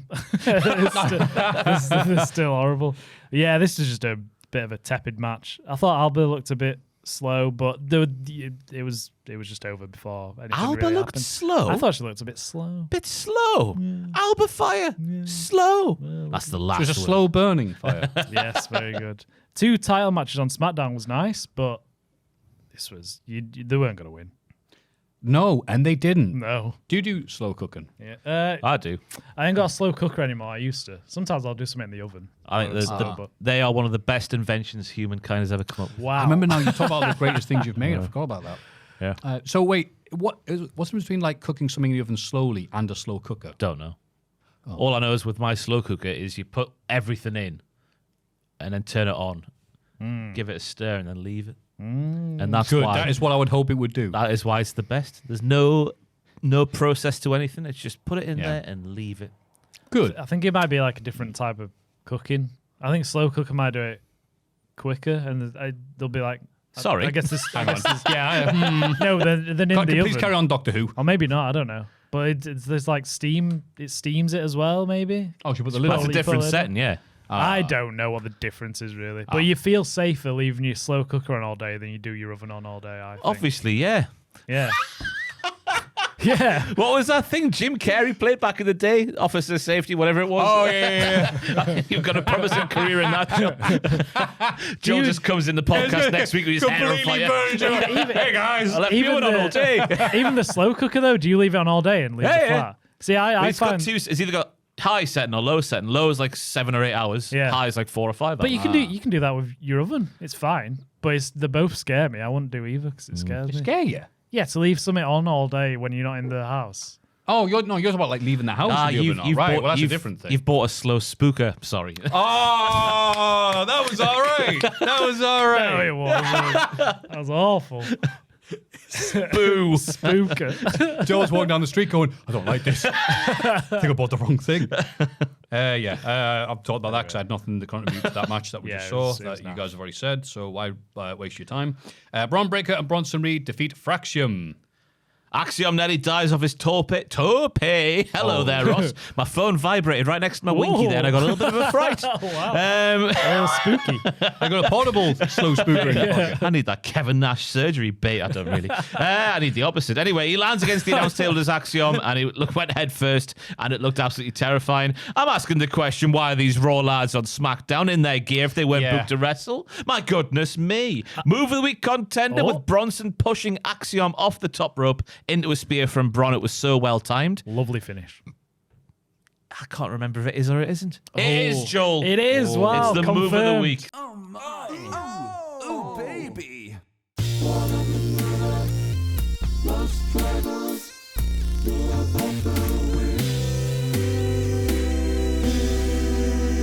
So well timed. Not quite a squash match because Fraxium did get a couple of moves in there, but it was a decent bit of business. My question is, who was Fraxium originally going to face before they got interrupted? I don't know. Well, I need to know. That's how bad the SmackDown tag division is. Who cares? They just stood in the ring by themselves and just waited. Oh, well, it wasn't Los Garza because they stopped by and talked to R-Truth and his WrestlePalooza merch stand as they explained how to order the pay-per-view. Did they? Yeah, I Did don't you not see this? No. I don't think I saw this. Oh either. my God, it sucked. It sucked. It was R-Truth doing his I'm dumb, but here's how you order the ESPN app thing. Sounds and it entertaining. was wanker than wank. What? So I just put MVP was right. was it saying even an idiot can order the pay-per-view? Pretty much. And Los Guards had to be like, well, we're sexy. We're not idiot. Oh, wow. Okay. Even us sexy idiots can order. Sweet. You can look in their eyes going, I hope CML's still iron. And also the Wyatts with silly buggers backstage. They're that bit with Montez Ford and Angelo. That's in my notes. At the end. But I feel like where's that come from? Because they're acting like they've been disagreeing for loads. They were at SummerSlam.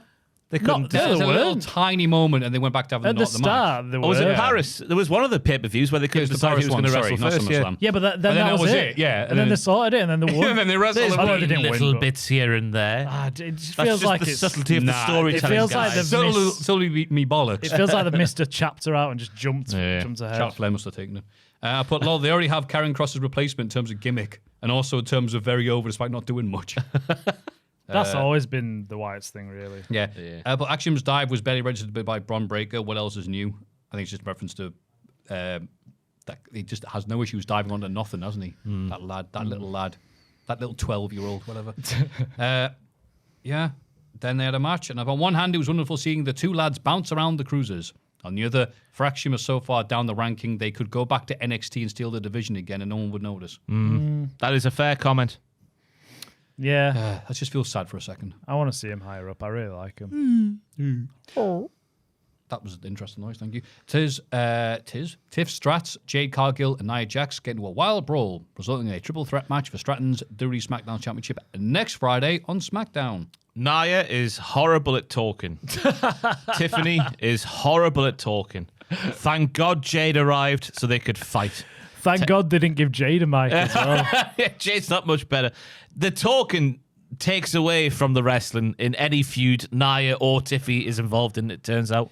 They're awful at talking, the pair of them. Or maybe it's the material they're given. Like Nia Jax is saying, I put Tiffy in Tiffy timeout.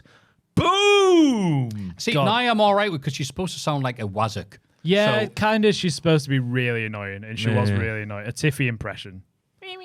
Yeah, but then Tiff comes out, and this is when you need a really confident face talker to go, shut up, idiot.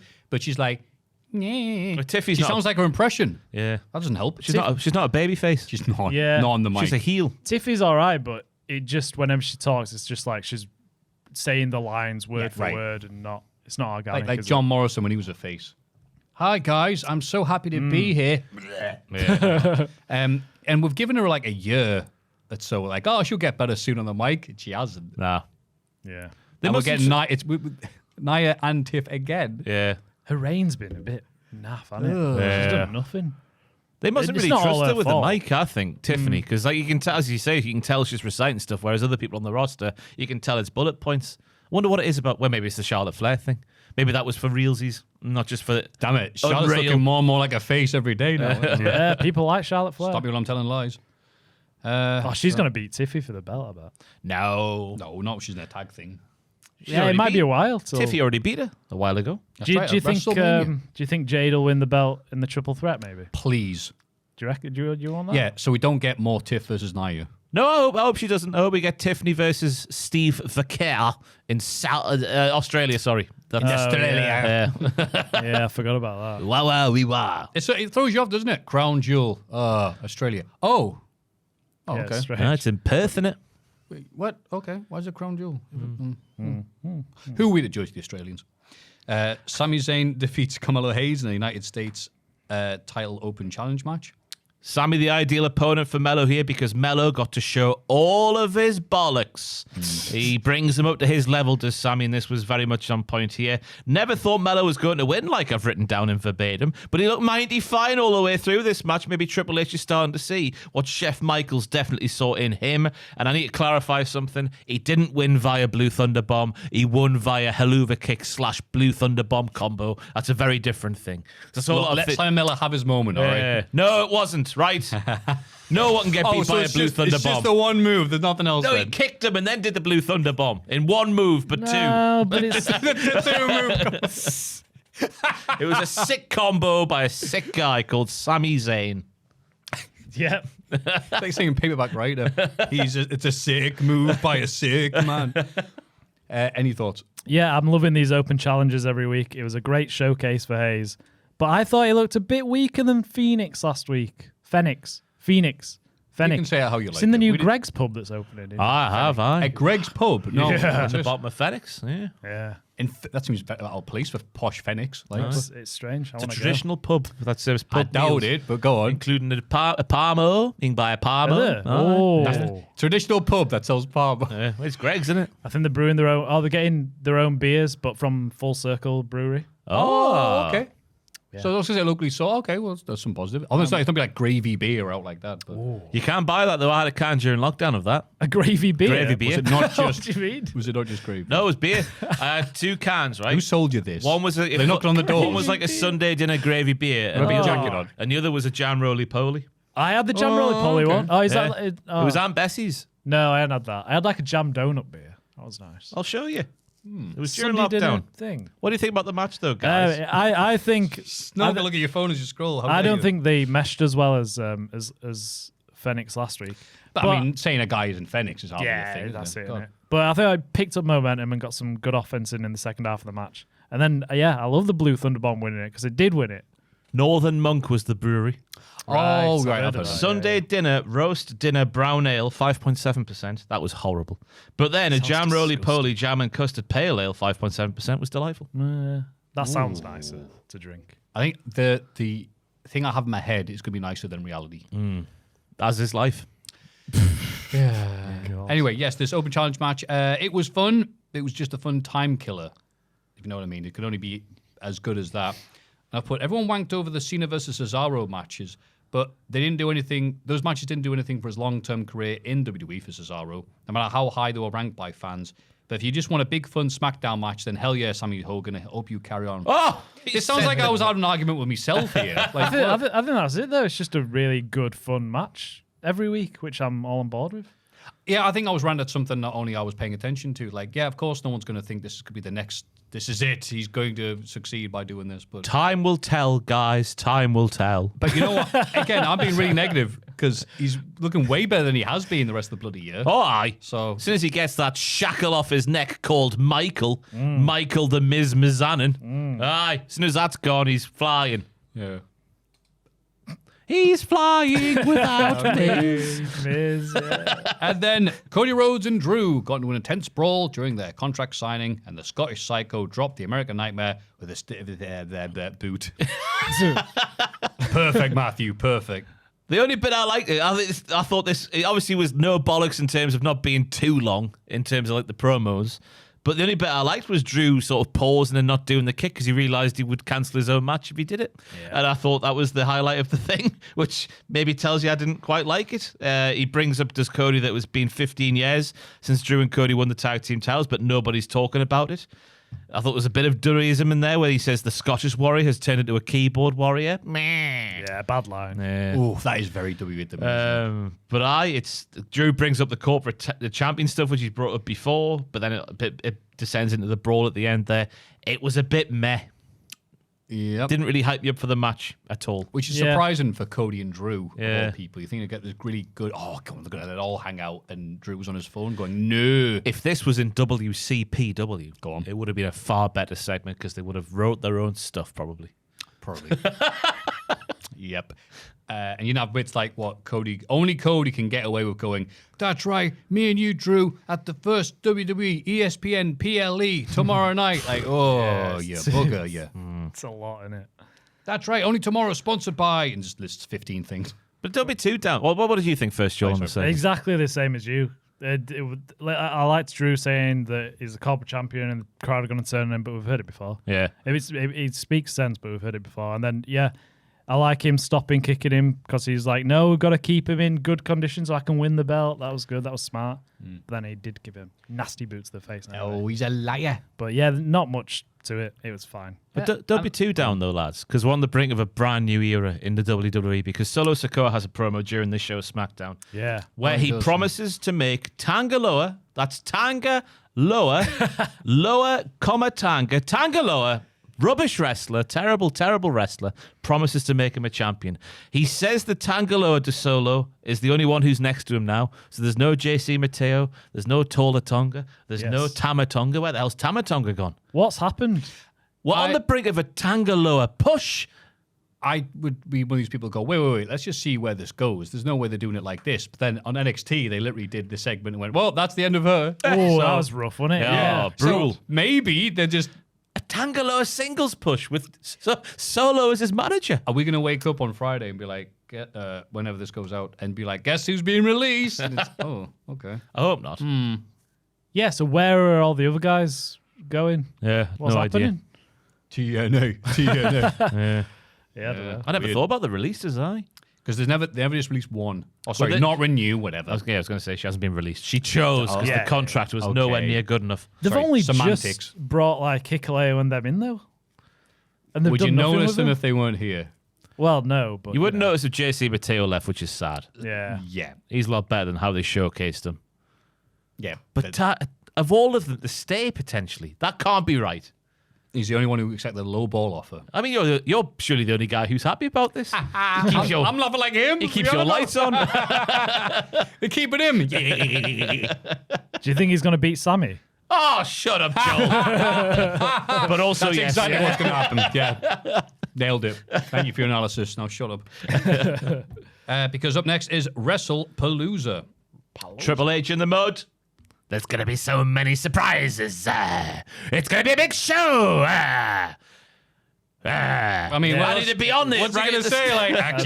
Like, it's nothing. He looks like a right mug now, doesn't he? Because it was wank. It Well, was, don't take our word for it. ESPN themselves reviewed it for their website, and they were like, see, nah. one match saved the show. Yeah. ESPN, they wanted you to give them money, and they were like, nah. Yeah. They'll call that as we see it, which is amazing. But how dare they say these things about the first show to have a, what do they call it? The EMF blocking service. Aries, the thing that prevents evil EMF things getting in your head. Yeah. Also, Cricket, wireless 5G, also sponsors the event. Amazing. So what else we got? Oh, we start with Brock Lesnar versus John Cena, which, because of the counter programming, was airing during AEW, the last 2 hours or so. So I guess we're all supposed to go, whoa, that match is starting. I'd better stop and go to this. Let us know if you're one of those people. Did they overlap? I didn't. Yeah. How long? Yeah. I don't know. Is it- Yeah, because I mean, mates was watching like, mate, the restart now, Brock's starting. I'm like, can you shut up? Was it So I still watched the AEW. Was it still the main event of? Was it? The Oh, main it wasn't even the event, main event. It was, Oh, was it? Was it the ladder like a good match? hours before them. Yeah, I think it was the ladder okay. match. or- Oh wow. Yeah. And God, how good would you be if you turned on and you'd watch this? Yeah. I mean, first, the effing size of Brock Lesnar. He's 48. I couldn't believe how big he looked. It was incredible. It's insane. Heyman's out there for the announcement, which makes me think War Games, maybe Brock Lesnar's going to be the hired goon of the Vision in War Games because of that relationship with Paul Heyman. Maybe. That's me looking ahead. Yeah, I thought it was interesting, but I didn't know if it was like an ongoing. Does it mean something, or is it just because it's the first event on ESPN? I don't know, Jeff. Get a big name out there. Get him announcing Brock again. I don't know. But I thought the action in the match itself was actually quite good. It's just the fact it was so fleeting and so repetitive. Like both lads, you couldn't tell that both lads were aging, for example. I thought they both were moving around the ring well. They didn't look like two old boys in there, feasting off their previous glories and all that malarkey. It's just the fact that it was going along fine. Then Cena spams a couple of finishes, Lesnar spams a few more finishes, and that's it. Just felt a bit shortchanged. I think we forgot how Brock Lesnar matches used to go, but it was exactly like this, most of them, isn't it? And it was funny because Cole kept making reference on SmackDown over the weeks. Hey, remember that match they had at SummerSlam? I'll never forget that. I'm like, yeah, we thought it was amazing when it happened. And then he spent the next few years doing the exact same match. Yeah, that's the problem. And it was like, all right, maybe we are the problem if we're giving you money, as we said earlier. Yeah. But then, obviously, the start of the show, a new intro. It's very nice. They look cool and hip and fresh because it's a new era, etc., etc. Fine. And then we got clips of all those 80s people like Vince McMahon showing up on TV again. He got a good pop. Of course he bloody did. Sure, no one gives a toss, do they? No. The setup Brock Lesnar being here, we had Vince Well, in I the think intro before, and you're like, all right. She was skip ahead. I think Stephanie's Hall of Fame announcement being done now. Like, when's the Hall of Fame announcement ever been done in September for the following April? Oh, I thought it was just because they realised they didn't have much on air. It was like a beggar's plate. I think it's a so they went, aha, look, Steph got in. How dare you say nothing happened on the show? Steph's going to be in the Hall of Fame, guys. Yeah. Come on. Obviously, tinfoil hats and all that, but I think it's a vehicle for Vince to come back and induct her. And yeah, I hadn't thought about that. I think that's why it's been done so early. Well, I hope the other vehicle he uses is that limo that exploded in 07. But I think Vince will be back on TV next year. That's my Really? big tinfoil hat prediction off the back of For that. Mania, or something like that. Yeah. Not just on Raw, but yeah, if he shows up then. That'd be weird. Pat McAfee showed up. He's back. And Triple H, I don't know if you knew, Triple H is good friends with Pat McAfee because we see him. It's a funny moment where it shows Pat getting out of his big car, and then you can see Triple H scampering back from his in-ring promo, like down I think it's the left-hand side of the screen. Yeah. All of a sudden, Pat's just walking towards the gorilla position. Then Triple H just realised, I can't get in there from the angle I'm approaching at. I need to go behind Pat. But of course, he has to get himself back on camera after introducing the show. I can't believe He's so humble. Imagine if Coronation Street changed from ITV to BBC. You wouldn't get this kind of presentation. What is this? Why does everyone have to WWE Wrestling is not for the fans anymore. I'm sick of it. It's for the bottom. It's for the bottom line. It's for the men in suits and all that malarkey. It's not for the Don't that fans. pose on camera. It was like 15 minutes before we got to an entrance. Yeah. Just It was unreal. the relationship between ESPN and WWE. Triple H speaking absolute bollocks. It's a whisper that turns into a thingy. Humble beginnings. It's a whisper, and then you've farted and you've pooed yourself. Yeah. Triple H. Da, da, da. I mean, this doesn't bother me because I'm so used to it, and the crowd it gets the crowd excited. And I also watch it the day afterwards because I sure as hell was not watching 6 hours of AEW pay-per-view and then going, you know what? I think I'll watch some more. Well, I did. So I watched it the day afterwards, and thank the gods, the big ones and the small ones, that I was able to watch it the day afterwards, so I could skip most of this bloody 3-hour with change show, barely 5 matches, and advert after commercial after hype and after this. I have no idea how people are able to watch this live. Thank God we're in the UK. I imagine it's quite all right if you're with a group of pals and you want to go to the kitchen and get a beer. Yeah. You get plenty of chances of missing any of the rest. Right. Yeah. I think from a viewing experience, it might be all right that way. But I can't. Someone who has to pay $30 a month to watch ESPN's new app, let us know. Do you get adverts? What's wrong with you? Oh, sorry, No. Do you have to pay that money and then get adverts as well? Apparently. Yeah. Well, yeah, you apparently. Do you get something else in play? Because all we get on Netflix is like the commercial break screen, and Right. nothing's there.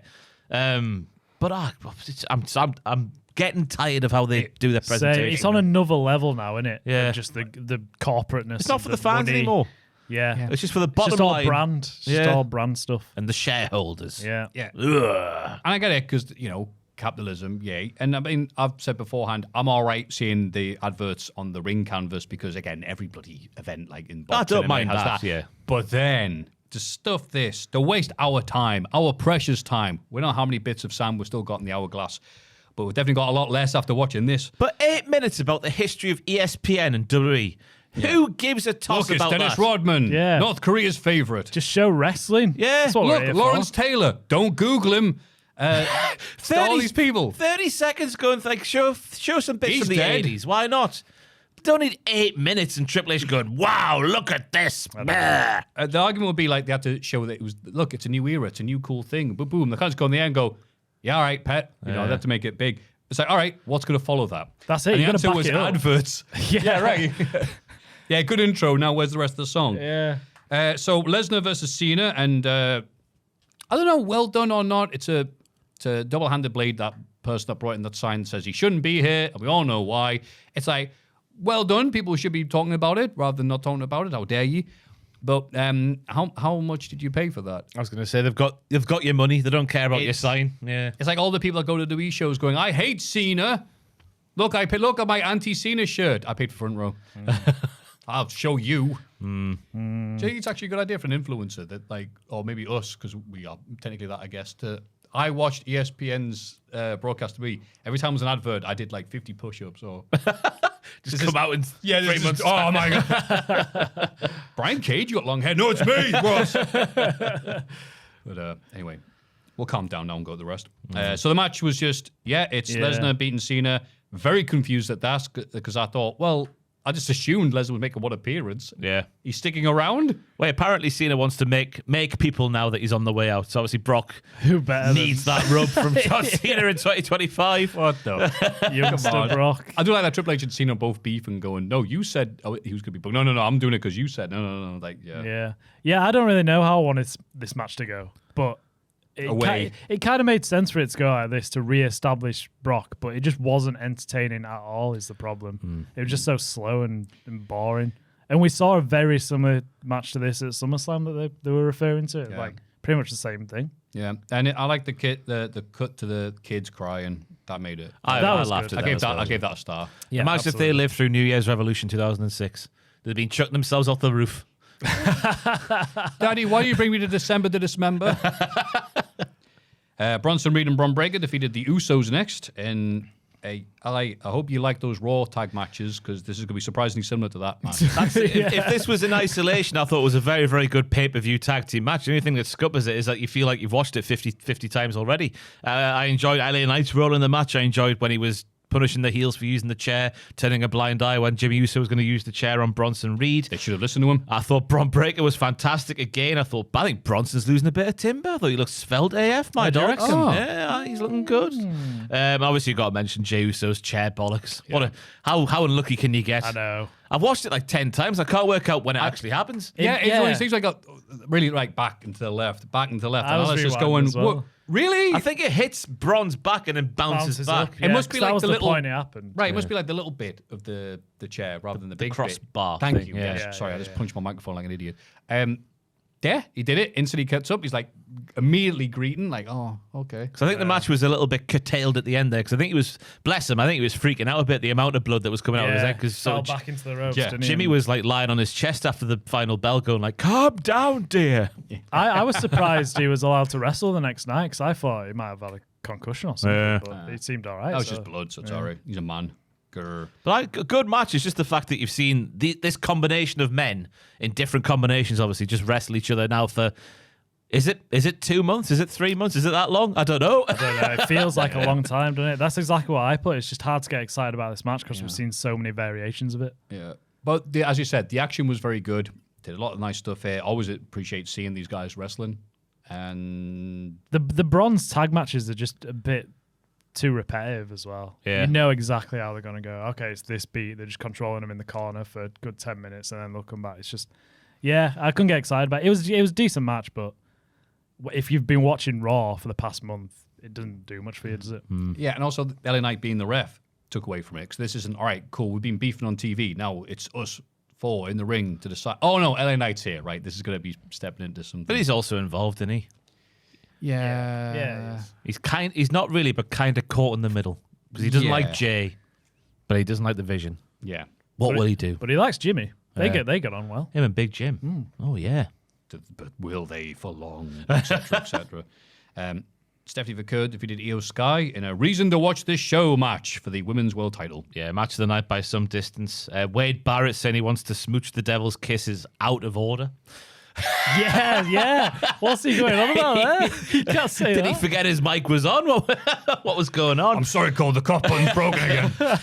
I thought there was a lovely blend of like the map-based stuff at the start, just showing all putting the fun in fundamentals, guys, or the mental in fundamentals. That's probably putting the mental in fundamentals because the guy was involved. Putting the fundamental. And then obviously the high-flying stuff at the end, the more modern-day stuff. It's sort of like it was a nice match that went through the I'm trying to say it went through the gears, not through the motions. That's the way I'm trying to go. Yes, Yeah. And I don't care what Steve's finish is called, right? AJ Styles. It wasn't a spiral tap, my God.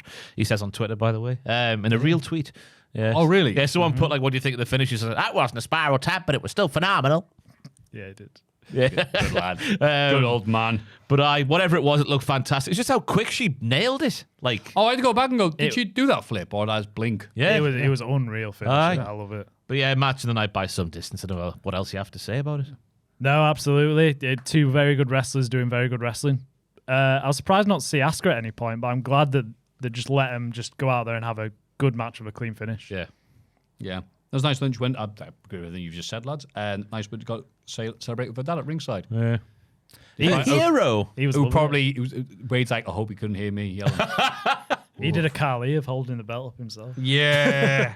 That's why I did it for this. Can you imagine that if Wade said that and he let the jumped the barricade? Say again. Say again. I want to kiss your daughter's Why did he say that? It was mad. Nom nom nom. I didn't know Stephanie and Miles Bourne were dating as Oh, well. aye. Oh, of course. If you're on social media, you'll know that. Well, yeah, If you're a creep, you'd know that. yeah. Aye. There's a bit. Oh no, I was on Raw. Sorry, it was on Raw. Jay does the hot stepping thing that Jada Parker does, and you would know if you're on social media that they're going out with each other because they got spotted in an airport together. Jay Uso. Jey Uso and Jada Parker. Yeah. Oh, wow. That's what that Stop meant. playing dumb. You know. Then people don't watch for the wrestling. What's he was dating? Who was it in NXT that I read about this week as well? Everyone. She was Yeah, saying, apparently there's nothing much to do there. was apart it from Lola drive Vice? drunk? Lola Vice and Damien Priest. Aye, that's on social media as well. No, Yeah. not that one. Someone else. They said they were dating one of Dark State. They said they haven't dated for like a couple of years, but she had a crush on him for like a year. So Oh, I they don't know. decided to go for it. I imagine it's Deion Lennox though as a joke because he's a handsome boy. Who's the one who kept saying about butt stuff? Oh, that's Cutler James. Cutler James. Was that a deal breaker for them? Oh, he's in it. Oh, okay, yeah. Adriana Rizzo and Cutler James are dating. No, she's going out with Stacks. I don't think so. I don't we think saw she Stacks is. this week. He's clearly not doing No. that. Knowing that she is now dating Cutler James Is this very recent, Joe? 2 days ago. I'll have to update my spreadsheet. Slagging Ross. Oh, Rizzo. Yeah. I'm thinking of Ariana Grace. That's my bad. sorry. Oh I'll hold my my god. What? Yeah, how dare you get something wrong about NXT and I know, your favorite bit, the wacky Italians. I might have said Ariana Rizzo instead of Adriana. Yeah, you did. Did I? Sorry. It's all your Oh, fault. damn it. I said half the name Wow, I was right. going to say, Ross never gets something like that wrong. Yeah, I was Easy. surprised. Right. Anyway, some people who are definitely dating are CM Punk and AJ Lee, and Seth Rollins and Becky Lynch are also allegedly dating or seeing each other, but these are purely speculation at this point. What do you think of the match? Didn't feel like 29 minutes. I was shocked at how long it went, considering the action that we saw. And I thought AJ Lee looked good in there. There was nice moments with the sort of kicking DDT off Rollins' belly, into the tornado DDT on Becky Lynch. The blockbuster moonsault combo thing to both the diddlers at the same time. I thought was a nice move as well. Yeah. Punk taking all the heat so his wife could get the hot tag. What a magnanimous fellow. Great guy. I enjoyed the moments where Becky was selling like Shawn Michaels at SummerSlam 2005 for AJ Lee, a bit more exaggerated. I thought it was fine. Nobody pooed the bed. I would be content if I was involved. That's what I've written down. That's a really good way of putting it. Yeah. That was a fair decent enough. night in the office. I'm happy. Nothing went wrong. We'll see you next time. Yeah. You'll let Kayla get the hot tag and do the... Yeah. Joe? I thought it did feel like 29 minutes, though. I thought it was just a bit of a slog. Oh, I thought really? I thought it went too long. Scrooge. I McDuck. I thought it should have ended like 10 minutes earlier than Matthew, it did. At the start, it just built to that AJ Lee tag, which was nice when she got in. I thought she looked decent. It was a bit messy in parts when they were trying to just set up moves and they were just waiting for someone else to get in the right position and stuff. But she did well, did AJ. Seth took the Black Widow better than Becky did. Becky was like standing almost fully vertical, and so AJ couldn't get a leg round her on the first attempt and stuff. It was okay. That's because there was a bee there, Joel. Oh yeah, I did see that. Was good. See Becky on What? Instagram. Was that real? The reason she tapped out was No, it wasn't. No, it wasn't real. Stop. You getting got. Oh no! Oh no! Kevin Nash's surgery. Kevin at the Nash, bee. like, don't worry, I'll get him. And he threw his remaining cock meat at the bee. I just thought it was too slow and not as fun as it should have been. Wow, okay. Yeah, I actually saw some people saying the same whose opinions I respect. And I was like, yeah, it went on too long and stuff. But I thought it was just a feel-good celebration between two camp couples, really. AJ Lee and CM Punk wearing the LGBTQ pride colours, and Seth Rollins and Becky Lynch wearing the colours of the National Suicide Prevention. So, gayness in depressive states. I thought it was the inside of my head. The Purple match. Lackey tribute. Yeah, it was that what? I thought it was a Purple Lackey tribute because they were wearing purple. Could have been as well. Yeah, might have been. Rollins is a big fan. You can do the point of. No. I'll do point down if anything. Okay. Yeah. I had to resist every bit of me to go, don't do it, Maffew, don't do it. Get Ross to do it instead. No, I thought it was just a big, fun, silly affair between all four. Not affair, it's the wrong word. Bloody hell. Ooh, aye. Full match between these four people. I thought it was Then people alright. go, look, AJ Lee's back. It's not going to be that serious. I mean, the table bump was pretty gnarly, but it was just, It's a bit of an awkward break, wasn't it? A bit of a delayed. No, they're still table together. break. Yes. And yeah, that's all it was. It was just, hey, look, they're together. Isn't this nice? Woo-hoo-hoo. If you took it seriously, it's like, yeah, it wasn't much of that. But I looked at it as just a celebration of life. Seth really sold the GTS. I liked that. She was He like, did. please wake up, please wake up. That was good. Like Simba. And then I was very surprised that WWE champion Cody Rhodes versus Drew McIntyre was the main event, because I'm like, really? That's what you picked? I thought for sure that the mixed tag match would be main event if Lesnar wasn't. But Yeah. So this, well, what did you think of it? It was fine. It was fine. It never ever felt like Drew was going to win, which was a shame when he's whapping out the tope con hellos over the top rope to the floor. My goodness me. The ref did F on him though, lads. The ref F'd on me. Let him kick Cody into the table. What's the difference between kicking a man into that TV screen compared to kicking a man into the stairs? Correct. There isn't. The ref is a fraud and should be sacked. Yeah. I was stop yourself. I'll stop yourself there. But It's getting too into it. I don't know. It's just bit like Kevin Nash, I imagine, at the moment. I just couldn't get me dick hard watching this, lad. Nothing to get me out my chair. I imagine there's stitches there, and it'd be quite painful if he did. Yeah, that's a good point. Yeah, probably. But it was just all right, wasn't it? Yeah. Yeah, I'm just, what are you doing? It was fine. Cody looked off it a little bit, which commentary was playing up at times. I don't know if that So that was. bloody wheatley vodka's running through his system. I don't know if that was in story or if he just was a little bit off it. I'm not sure. I've not heard nothing. So. Okay. Maybe it's probably because was he just had in his story. head kicked through a TV screen. Probably. selling. Yes. Alabama Slam on the steps was nice. Drew's hesitation on the kick cost him. Then Cody won clean. It was fine. Well, I mean, I guess it is clean, but just It was clean. That ref, that's dirty. Well, Dirty ref. just a stupid ref getting in the way of things, and dog's dinner of this. And I just like, so is the idea that Drew couldn't beat Cody because he's dumb or he hesitated?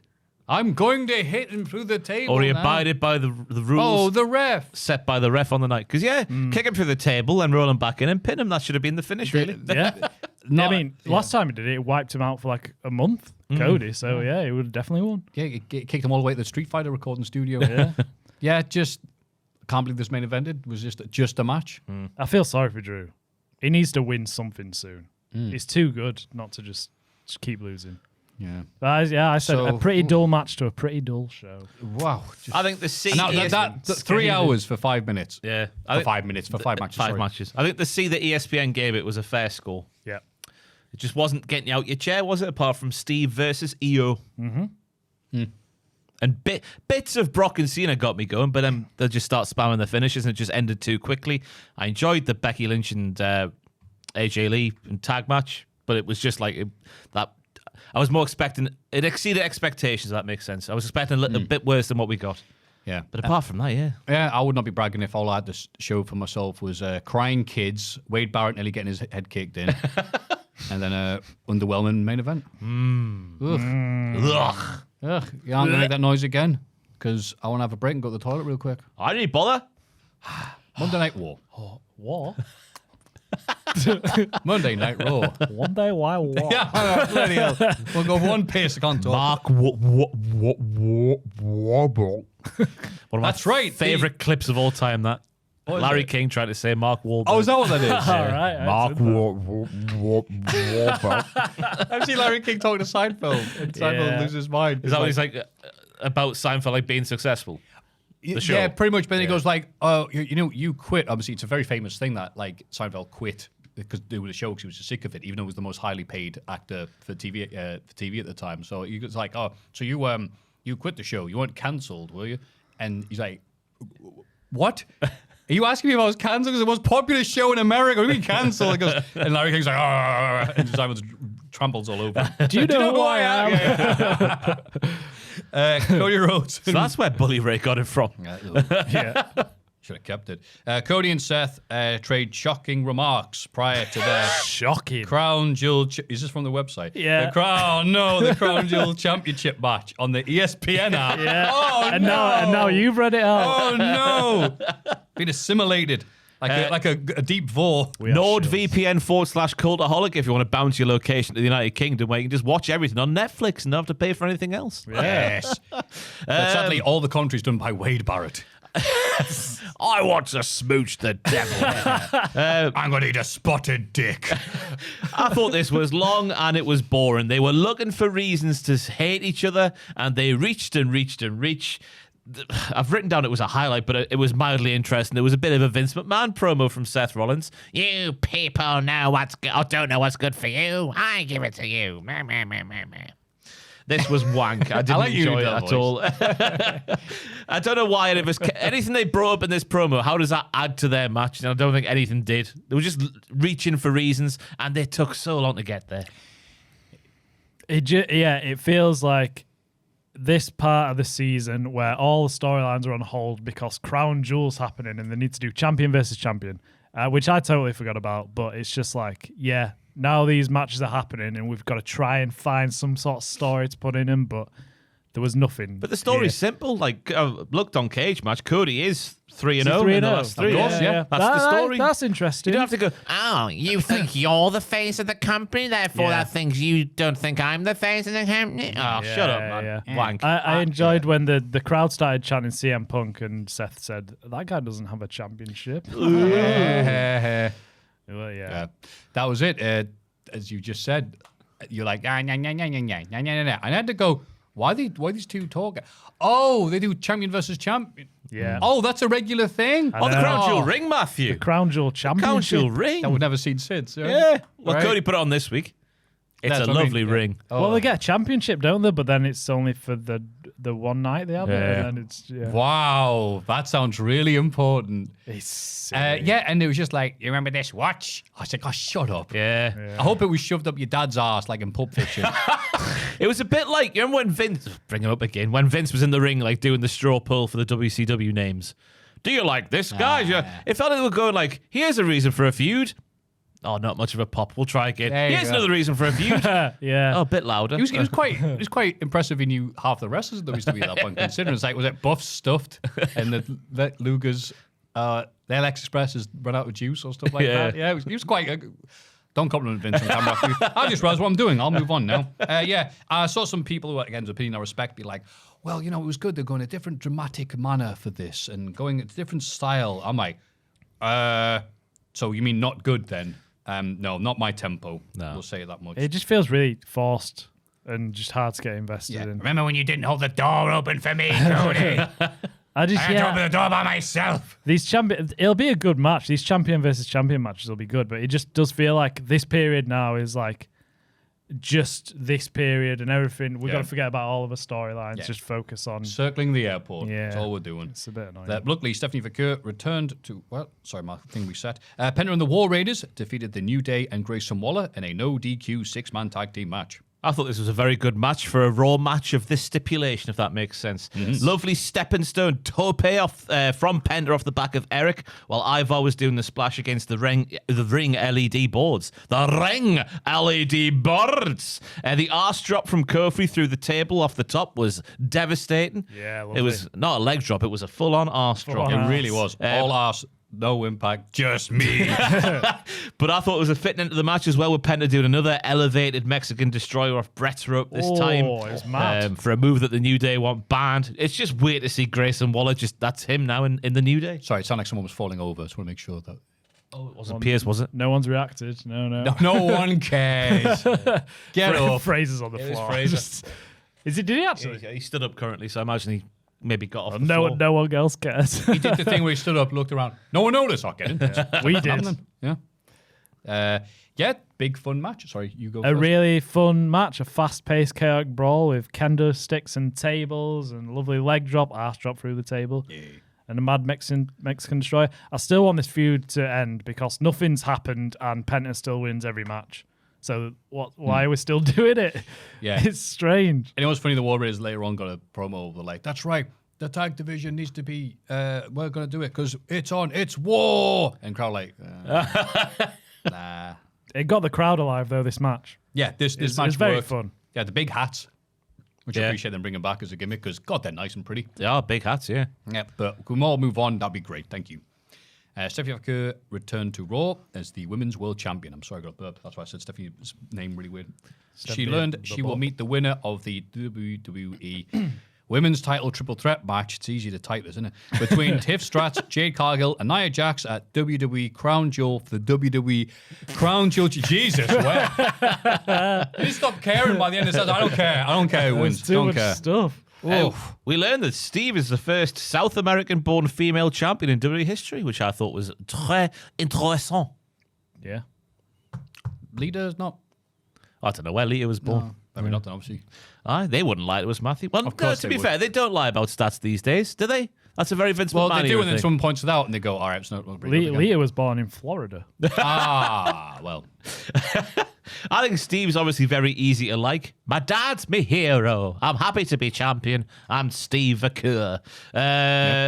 She got the JBL Pyro celebration as well. Yeah. Or the JBL Celebration Pyro. That would make more sense. What do you mean? Remember when JBL won the title, he got loads of pyro on Raw? No.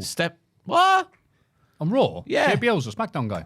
I know, but he wins the title. It's definitely on Raw. JBL Pyro. Was he on Raw? Raw. That only happens in modern wrestling. I don't know. It used to mean something in 05. Is it 2007? When JBL won the title? No, he won... the second Before then, time. right? Right. Sorry, I'm with you now. This one. I keep on forgetting he had a second title. Yeah. No one can see this at home, by the way. Yeah, sorry. JBL's got his arm up, and my God, is that a lot of pyro. Yeah. Just like Steve got on this week's episode of Raw. Yes. Up JBL, Steve, then said to the same Same breath. thing, yeah. Yeah. Oh, thank you for that. Yeah. No problem, Maffew. What did you think about this segment, this earth-shattering segment? There's well done to Stephanie. There's not much else to say. What do you say? Well done to Steph. That was done. it. Yep. Get it up, yeah. Bailey defeated Roxanne Wade Barrett Perez. there, Lyra can't handle Bailey not remembering the scene from the locker room last week because Bailey, for this match, we learned earlier in the night, wants Lyra in her corner, which was shocking. It's like a serial killer, lads. You're blind out. You don't know what you're doing. Yeah. Aye. Yeah. Two fantastic wrestlers doing fantastic TV wrestling, I've written down, but it's another defeat for Roxanne on TV. She's had a few recently. Third televised singles loss in a row after matches against Lyra Valkyria and Rhea Ripley in recent weeks. She'll be fine, though. She's great. I know, she's like 12 years old. She'll bounce back.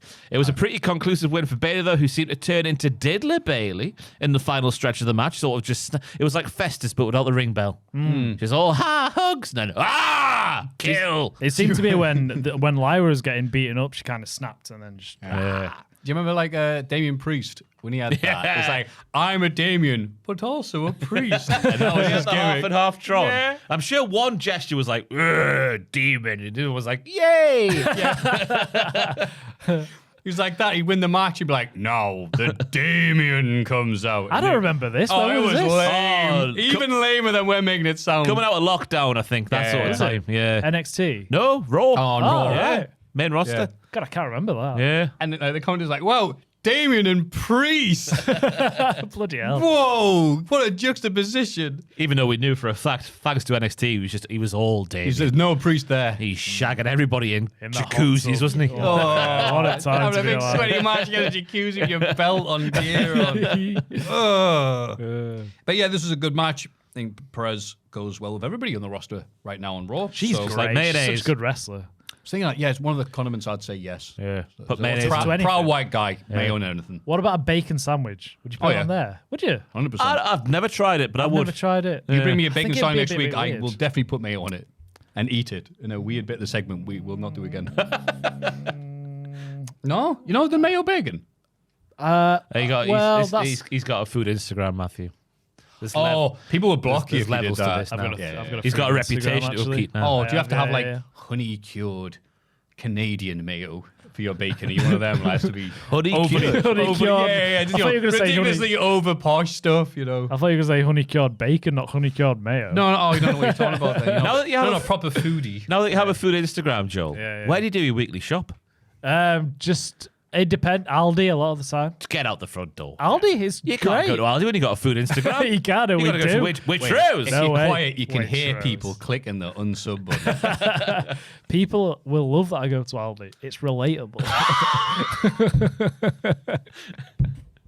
That should be a catchphrase. I'm not a see you next Tuesday. I shop at Aldi. I'm just like you. Keep away from me. Yeah, good stuff here. Thank you. Keep on being a diddler. She pushed Lyra over after the match. Yep. She did, yeah. Interesting stuff. I'm enjoying Bailey. You know what? I enjoy watching it, but talking about it afterwards makes it sound like the worst thing in the world. Rusev defeated JD McDonough. Not all is well in the JD clubhouse. Finn is too busy playing the Switch. What? The moon is dark. Finn is too busy playing the Switch, so he's not willing to help Dom in his fight against Rusev. JD also says he's too busy, but Roxanne, who clearly has the hots for Dom still, Yeah. she's like, you should help this young boy. She's you always should. defending Dom. Yeah. Interesting. When's Liv coming back? Do we When know Roxanne goes in for a kissy wissy. that will happen? the exact Do we moment. know like her injury status? Not a clue. Alvarez said he doesn't know, but she says she might be dead now. And obviously, more interestingly, JD says he's going to go out there with Dom, but he's not doing it for Dom. He's doing it for the Judgment Day. I thought job was done here and making Rusev look unbeatable for Dom eventually when they do have their singles match. I am looking forward to see how the trickster Dom Mysterio gets out of this one. Yeah.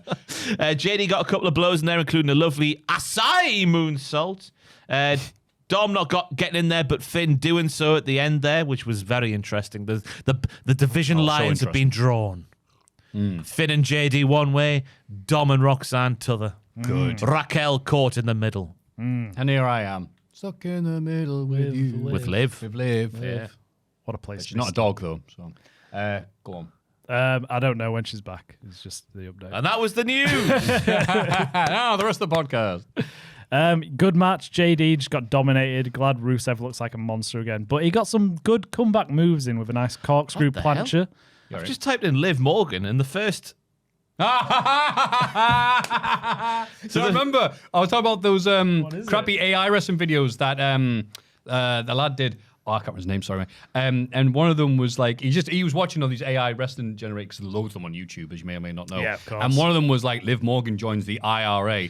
And so Ross had forgotten that moment. I'm never forgetting that. So Ross just went to check the details, typed in Liv Morgan, and obviously it went, first oh, suggested- you mean... Ross said, what the hell?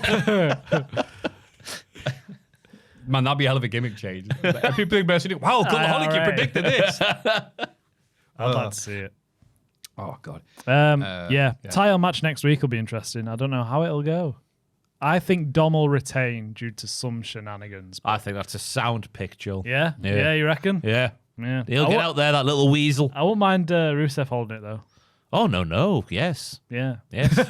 yes, no. I mean, if they are pushing him like this, the point where they're putting Sheamus under him, then yeah. Yeah, they're really... I put out a word of that weird, but here we go. They're treating him like a big deal, like a big monster again. It's like it's 2015 all over again. Yeah. Exactly. Yeah, and he didn't win anything there. Either. He got a United States champion. Yeah. Oh, great. Yeah, this was just a match, but I was more interested in the Dom and JD shenanigans, and yes, we're back to them. They're shenanigan-filled once more, which is what I want from the JD segments backstage. It's confusing JD and JD. Yeah. JD McDonough. Well, we'll figure it out one Judgment day at a time, I guess. Jey Uso defeated LA Knight. Any thoughts there, Ross? Jay and Jimmy, before this, were arguing about LA Knight's involvement last week, and that was down to Jay being a dick and Jimmy being a bit fickle. I don't think either man is fully innocent here, guys. That's why it's a bit interesting. I know. Layers. I thought the lads had their working boots on here because the match goes off at 100 miles an hour. I think even one of the commentators said that after I made that note and not beforehand. Ross, you're a great journalist. Anyway, all was going they said that well. on commentary. All was going well till the Vision were out there making it feel like the same kind of thing we've seen for months at this point. I've put Jey Uso looking hot at the ref, who had to tell him that LA Knight's shoulders were up during the pinfall. He turned around and peacocked him. Oh. See, wasn't that big of a thing. It's like, look, no, I can't count. Shoulders aren't down. He goes, all right, cheers, pal. But Jay was, the way that Jay reacted told me that Jay thought that ref was trying to F on him. Really? Yeah. Oh. That's why I said it. Yeah, fair enough. It's funny to say it. Yeah, What about you, Joe? it was What's fun to a say for you? good match, good fast-paced match. For LA Knight looked really good, and I'm firmly on his side in the whole Jimmy scenario. I'm behind LA Knight. He's in the right, Oh, I'm pro. and I am ready Jey. to fight. I'm a little bit closer. I'm a little bit closer to Jay now after WrestlePalooza. Because Yeah. Jay goes for a Tobe Suicida, doesn't he? And LA Knight's out there with one of the goons. Yeah. And he's like, were you aiming for me? Yeah, that was. don't think so, LA no, Knight. and it doesn't. Yeah, it's like completely irrational. I mean, Yeah. it was rational at the start, and now he's just like, that is true. why have you got that chair in your hand? then It's like, someone Jey- sit down, shut up. Jay Uso's being irrational from the get-go. What? Why are they? Why is the Vision getting involved in this match though? What's the why? Because feuding, Joel. But what's the point? It's like a washing machine. Yeah, I agree. Well, I don't know what. But they've you know, beaten Goes him. round and round and round. But they've beaten him. They've got nothing. They've done with him now. Yeah. They beat him. No, they're not. Yeah, they won. Yeah. What do you mean you haven't seen enough of these tag team matches together? yeah. It, I just thought it was a bit silly. Why are they there? They beat him last night. Why are they coming out again to beat him? They've proved the point. Sick, isn't it? Yeah, agree with everything you said there, Ross. Thank you for doing my work for you. And then we're Rhea Ripley defeats Asuka. Woo! After the match, Asuka hits Ripley with the mist, and she and Sane launch an attack. When Io Sky emerged to save Ripley, Asuka attacked her. Together, Asuka and a reluctant Sane deliver a fierce post-match assault to their apparent former friend.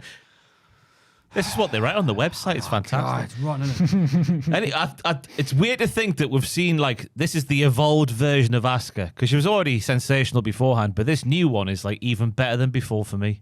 Yeah. The total package, the look, the mannerisms, the wrestling's still there, obviously. I thought she was fantastic here. A proper heel.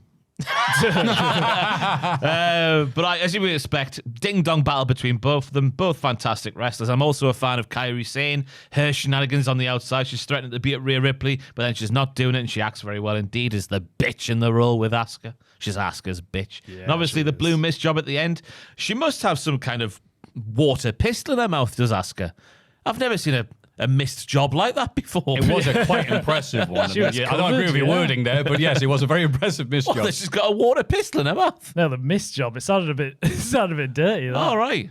It might be a fetish. I bet it. Every is. week we got a new one, don't we? Hey, It's a yeah. fetish for everything. Aye. Oh, I'm into a bit of mist in me. You can see. Oh, Mr. yeah. makes me feel good. Yeah. I saw a new one this week. Go on. It was I forget the term, but there was a lad lying on a table being made into a doner kebab. He had his shirt off and he was in a big pitta and he was just getting covered in lettuce and What, doner like giant meat. pita bread? Like Yeah, and he was just getting covered in lettuce and then Was like, this a doner finish meat. or just a bit of exhibition? I don't know. I thought you meant it'd be like on a skewer rotating. Oh, Like a- That's that someone else, looks Joe. fun. That begins see with an that, S and yeah. ends with a T. Yes. 2 words hyphenated. Is it hyphenated? Go on. Spit roast, Maffew. Spit roast. Oh. Is it hyphenated? This is the most important thing about Here this. it is. Spit I roast. don't know. I Spit roast, would one say word so. or hyphenated? No, hyphenated. Could be hyphenated, surely. Don't Google it, Joel. You're on the No, work Wi-Fi. no, don't. You're getting a bother. So I'll be like, why are you Googling that, not Googling feet? Oh, I think it's one. Well, no, it's an appropriate spit roast chicken and stuff. I think it's. Oh no, it's 2 words. Wait What a does minute. AI Google say? Oh, no, it's Joel, you're hyphenated. too old to be Googling this. Oh, that's not very hyphenated. nice. It's dissing you. There we go. How did we get there from Asuka being mint? I don't know. Anyway, Missed in face. Yeah, it was a good match. it was a really good match. I loved it. Great main event. I'm glad this main evented rather than Jay and LA Knight. Yeah. For once. Jesus Christ. Oh, sassy bitch. It's just every week we see it. I thought this was a great match. Crowd were really into it. Yeah, I'm not sure if I'm into the storyline that much. Oh, I 'cause am. It is just... Can all the Japanese women yell really loudly and flail their arms around? I'm like, all right, 1983. There's more to it Io than that. Sky and Rhea Ripley are coming out of this as a couple. I'm convinced about this. Mm-hmm. The way they're talking to each other, it's like someone going off to war on the train. We've had this analogy And already. the wife's left on the platform, but they're not on a train or a platform. They're speaking to each other, but it's that kind of Kavorka. It's this type of film. It's badly made. But I just, the way they talk to they just care about each other so much. They really do. Oh, yeah. Too much, some would Well, say. I'm glad that you're enjoying it. And Wow, how condescending that And Nikki sound. Bella's there as well, sometimes. Who cares about Yeah, it? you can hear it because the rust of the joints. Wade Barrett wouldn't lie to me. Do you not love, I love heel Asuka, though, in this position. I think I just she's spent great. like 3 minutes talking about that. Yeah, I'm saying Maffew because you don't like it. Do you not like heel Asuka? No, I do like it, but like the storyline of just like, ah ha ha, yelling loudly and stuff like that. I'm like, oh, okay. There's more to it than that. there though. is. No, Jesus there Christ. isn't. Kyrie's there isn't. conflicted. She don't know what to I mean, do. she's got great facial expressions. I'll give it that. Yeah, I think it's just fun. I think it's a really good story. Yeah. I had a nice time watching it. Yes, very that good deep. match. Elsewhere on Raw, we learn that Los Americanos are now an official stable. Good package. Oh, horrible AI generated lots crap. of AI. That WWE are going into both feeded because they got the money with the ESPN deal. Yeah. Ha ha ha. They're having two out of three of them are having a match against Alan and Joel's favourite, Dragon Lee, next week on Raw. Oh, yes. And I like the bit where Alan was like to Adam Pearce, maybe you shouldn't sign any more Americanos. That might help us. As if Pearce is the mastermind, the puppet master behind these luchadors. Let's get a bit of the flaw in the plan, isn't it? Yeah, you shouldn't sign them. They're not signed. Oh, we can get security to deal with them then. Oh, yeah, good point. Yeah. It's a bit weird that we've got this John Cena AJ Styles match coming up now at Crown Jewel, but John Cena's not going to appear on telly now, so AJ is just going to continue this feud with Los Americanos and then just randomly. Oh, by the way, hi, John Cena. Then Well, I reckon go this back feud to might it. be canned. Because I think, by the way, you look at, obviously, pinch of salt on Twitter and all that sort of stuff, but it felt like Cena was saying to Triple H, book this match after Raw had happened. Yeah.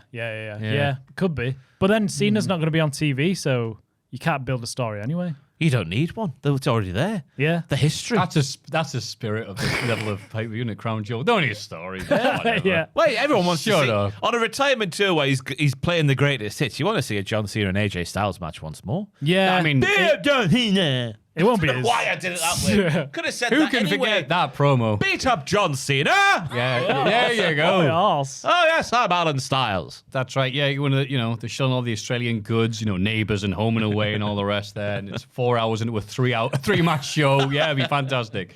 It will be good to realise Adam Pearce is so drunk. He's like, I thought there were 9. Can't even work on. Yeah, and that's all I have to say about that. NXT is next.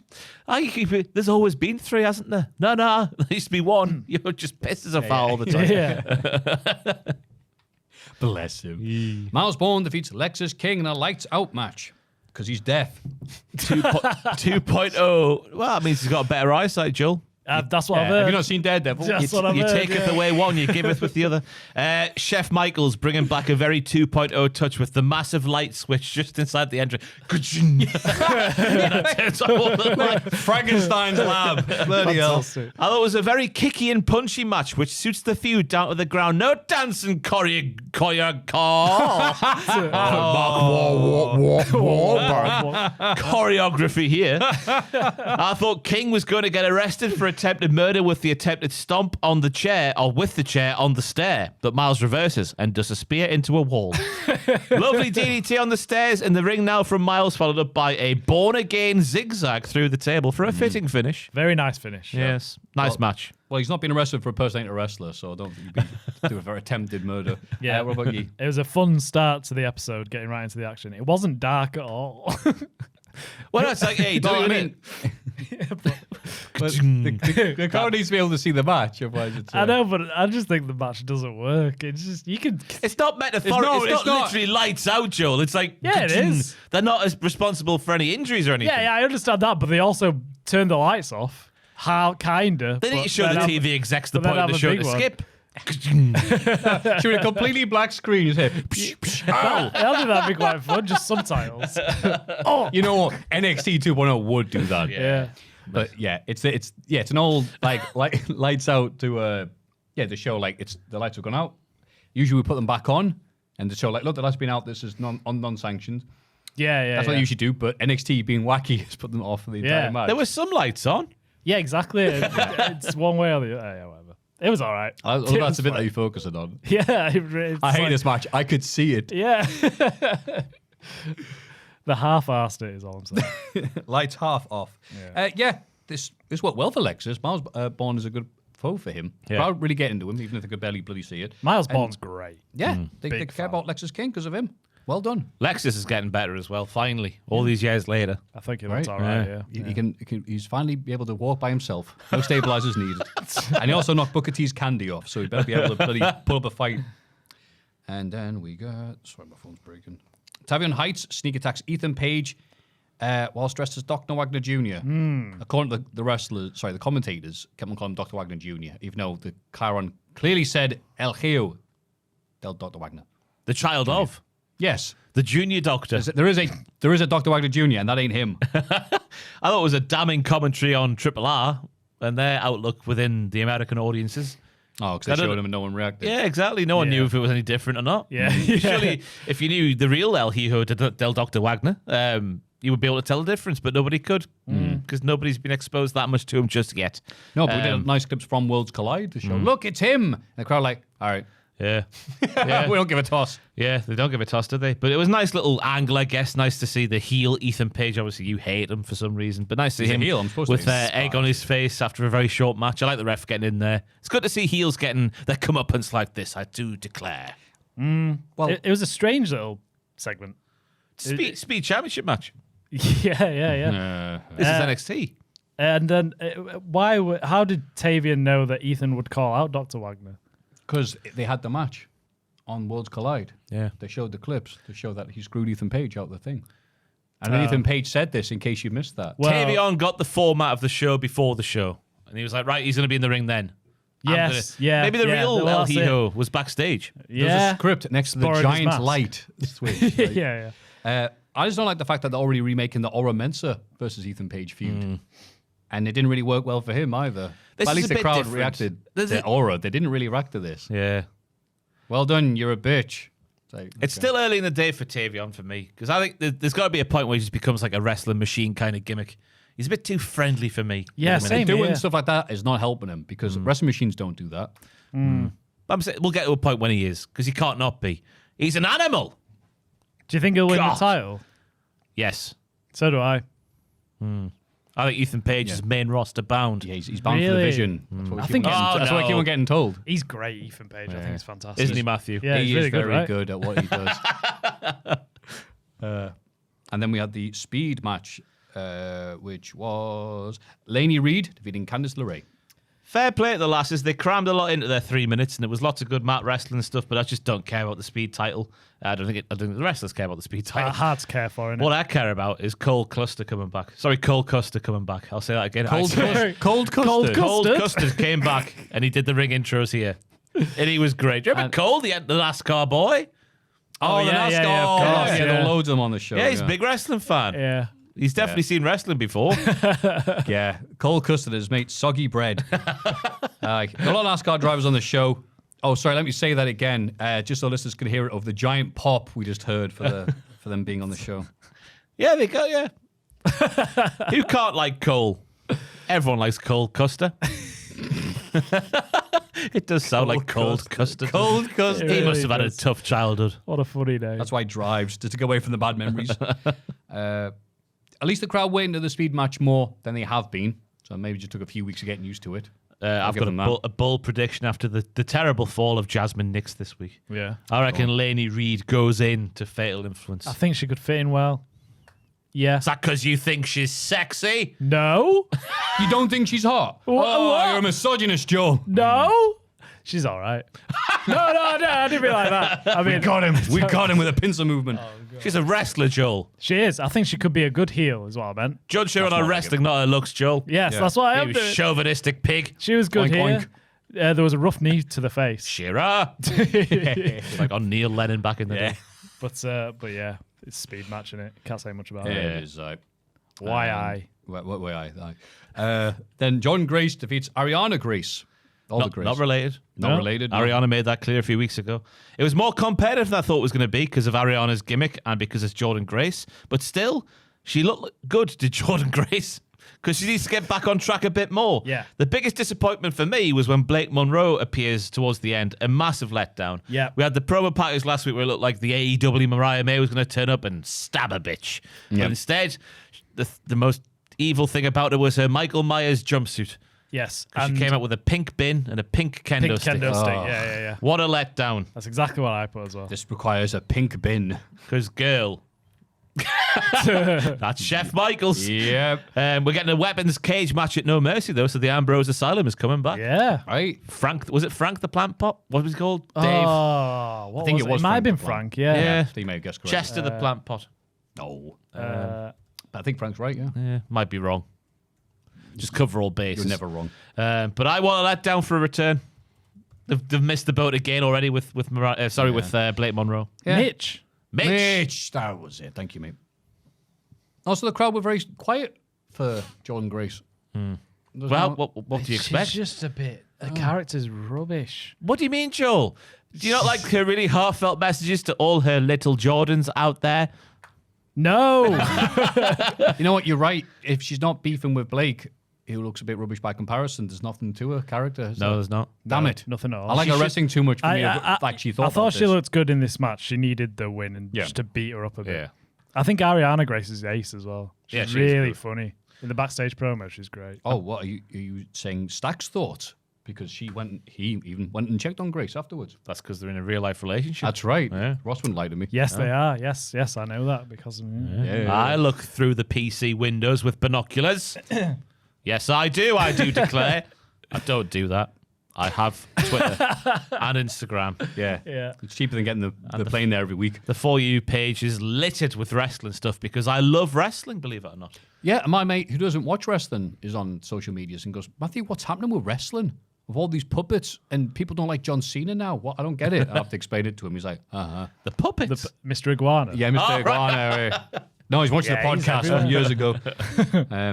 Lola Vice then knocks JC Jane out cold because she doesn't like puppets. Yeah, JC Jane tells both this is when Jasmine Nix was still part of FI and Fallon Henley. I can handle Lola by myself backstage, this is. More dissension that I've written down initially will be resolved in 2027. But then we get the brutal culling, no pun intended, of Jasmine Nix where she's told, the weak don't survive. Get out of here, you little weakling. That was harsh. Yeah, it was It was bad, like wasn't she's just died. Yeah. They're just like, we don't need it. She's And I gone didn't- now. Yeah, and I didn't think anything of this segment going, all right, well, I'll set up her getting mad or something. Like, I can't believe you said this about me last week. And then you look online, it's like, no, Yeah. that's it. I Like, should turn down that's the how they contract. wrote her off. I know. That's up there with, there's been a few on NXT, hasn't there? But he Chase You. What's his name? Duke. No, the very Bodhi. first guy. Yeah. When they were like, well, he's gone, and then threw a sweater off camera or Yeah, whatever disgusting. it was. Yeah. Really bad. Yeah, NXT's brutal when it comes to like, well, you're in a storyline, not anymore. Yeah. Tell her still sassy backstage if she turned down a rubbish contract because she's been on TV for a while and every week on TV as well. Not always wrestling, obviously, but she's been on TV more than she's not been on TV. So to give her a deal that she's Yeah. obviously not happy with. Yeah. Well, the NXT contracts are notoriously not that Yeah. high as you'd think for what it is now, considering what used to be the developmental thing. Yeah. So. But because she was getting better, I thought Jasmine Nix obviously started from nothing. She was an Icelandic Premier League soccer star or something. Yeah. With 2 bad knees, I think. Yeah, she had to get Oh, surgery like straight Kevin away. Nash. Yeah. And she was getting better and better and better, and then obviously they've let her go. But But fair play to I'm her. sorry, she's decided to She leave. decided, Yeah. which is absolutely Fair fair play. enough, yeah. Because someone said on Twitter, like, what, is 80K to 150K not enough for you or something? And she was like, if we're getting paid that, I'd be happy. But so, they're obviously less than Oh, that. so it's Yeah, lower like- than that. Yeah. Oh, yeah, people have been talking about people haven't been, that's the thing. People have been saying it quietly, like, yeah, they're not a lot of money. Yeah. Which, again, I would have understood back in the day, but it's like, wait, it's on TV now. It's a proper company. That's weird, because I saw an NXT UK contract back in the day. Whoa. And they were... Is that worth the paper it was printed on? Barely. That was Really? low. Yeah. I don't want to say what it is in case I get in But trouble. yeah, probably not. But like, it was probably, people were saying though, there was still more than they were getting from doing UK indies. I don't know if it was. If they were working 3, 4, 5 times a week, I don't think it was. Oh, well, there we go. Yeah. That was it. But then It's again, good for some. Is that the trade-off? Is it you just train and don't work? Right, Yeah. Then again, the way they do training, the amount of injuries you see people getting. Yeah, that's it. Yeah, Yeah, you might as well work. Yeah. Anyway, I thought JC Jane's promo was like a 2K cutscene, so generic. Shaking the ass and busting the ass. There's a big difference between the two. Yeah, it is. Yeah. All right, Joel. These are wrestlers, not pieces of meat. Old Wade Barrett over there. But that Lola Vice is a lady pretending to be a wrestler. Blah. I liked Lola Vice's comeback when she came out. At least I've got an ass to shake, mama. Big pop for that. JC had no answer. I mean, fair play. Another person talk about my ass. Yeah, people loved it. Yep. It was a good promo from Lola. My ass. My ass. I mean, it worked. It was just repeating all the stuff we saw. Like, here's Lola Vice. She grew up in a really crap town. I thought Like, she oh was. my god, she's just like me. I like Lola. Yeah, she was. Oh, everyone likes Lola. I love Lola. I've turned into Joel. I thought she was very convinced in her babyface role about wanting to win the title for her family and her culture and herself. I thought it was a good babyface promo from her. But JC Jane, just so generic. Yeah. Yeah. Do you think she'll drop the belt? Yes. I don't. Why not? What What's do you wrong think? with you? I don't know. I just think they're going to carry on this JC Jane story for a while. They could introduce the new member of Fatal Influence to impact the match. Oh, is that the really good-looking Laney Reid there, Joel? That's your words. but yes, I'm yeah, repeating it's what not you a bad said. thing. Or the really good looking Ethan Page, maybe. Oh yeah, baby. Just to give you some options to consider. That'd be good. Do you think she'll win the belt Yeah. at No Mercy? Absolutely, they've done a good job of building her up, doing all these video packages, her family, her They are ass, big on her her, family, yeah. her ass. Yeah. The last few weeks, it's like, and They the do crowd's like popping her. for her, which is nice. They're popping more than they are for bloody Jordan Grace. Yeah, her time is now. Fair enough. And then Dark State defeated Joe Hendry and Chase U. Well, the anti-pop for Chase U was disgusting. I hope the steam pig was worth it, Chef Michaels. He clearly wasn't. I thought Cale Dixon looked class in there, though. By the way, to interrupt, apparently Steam Pig's made his debut on TNA. He did. He attacked someone. I saw it on Twitter again, the clip, and I can't remember who he attacked. Was he dressed as a pig? No, he was dressed like Pac, but like more tighter fitting. So he's not even like... Oh. He's not a pig, no. That just means I hate him. If he actually like a proper pig outfit on, or tusks at least. the most brutal player on the rugby field. It's me, Steam Pig. Oink, oink. Because gimmicks are always great when you have to explain them. Yeah, right. Who looks like that goes, oh, I know what a steam pig is. Joe's like, I can steam a pig on my slow cooker. Oh, I could. I don't know who he attacked. I'm trying to find out about it. Don't worry about it. Okay, yeah. Advert. Yeah, it's just him. Oh, nice No, he flight. was in the ring with someone attacking them. I can't remember what. The comments, no. Hi, The comments, I'm in no. TNA, which is It's a sign that irrelevant I'm not good anyway. enough for NXT. Right? I okay, don't cool. know. Bless TNA, it's irrelevant anyway now, isn't it? It's just the bitch of NXT. Oh, later on, absolutely. We'll get to that. Oh, this invasion angle's great. Oh, they're walking backstage. Doing what? That's not an invasion. Oh no! They're The guys light- have been here every week for a Yeah. year. They're That's loitering. strange. They're so dangerous. What are we gonna do, Raggy? I thought Cale Dixon looked mint in this match, though. It's a shame he's booked to be a massive gimp. Because his wrestling, yeah. I thought, was great. Hendry was scintillating and had the crowd with him all the way. Lolling at Booker T, calling him a TNA guy. Man, he's a TNA guy, see? He is. I know he is, but come on now. Connors looks great as well, I thought. Yeah, Uriah. Yes. A great name. Murking all of them off. What else is there? Dion Lennox looked good on the Dark State side. I'm just not clicking with them yet. They just shout and pout. I thought they were better here. There's some good tag team synergy. They looked strong. But yeah, I'm not totally on board. When I didn't watch much TNA when Joe Hendry was in it, but was his gimmick like this much as it was there when you say his name? Initially, yeah. Right. Then he became a main eventer and it changed a bit. Yeah. But now he's just gone back to say his name. And Yeah. He's a meme. Yeah. Yeah. It's fun. It's better than what NXT were having him do initially when he first turned up. I'm enjoying it. Just all the heavily scripted songs he was The doing. concerts, yeah. Hey, you know that stuff you did in the indies? We don't want you to do that, but we're going to worse. control it. You're like, Yeah. great. No, good for him for getting himself over like this. But yeah, this was just a match here. I think Hendry being Hendry just obstructs everything else from getting over. And again, the painful, horrible belief that Chase U's just dead. He is dead. It's gone.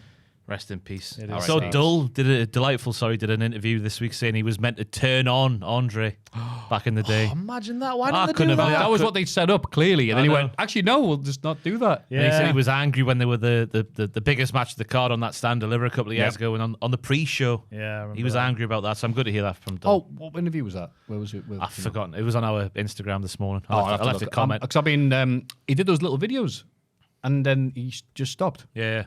I'm not sure what he's doing. I want to hear more from him. It's one of those where you think, oh, I'll leave a comment on this fresh new Instagram post, and I looked at the top and it was like 24 hours old when I left the comment, so I don't think anyone else is commenting.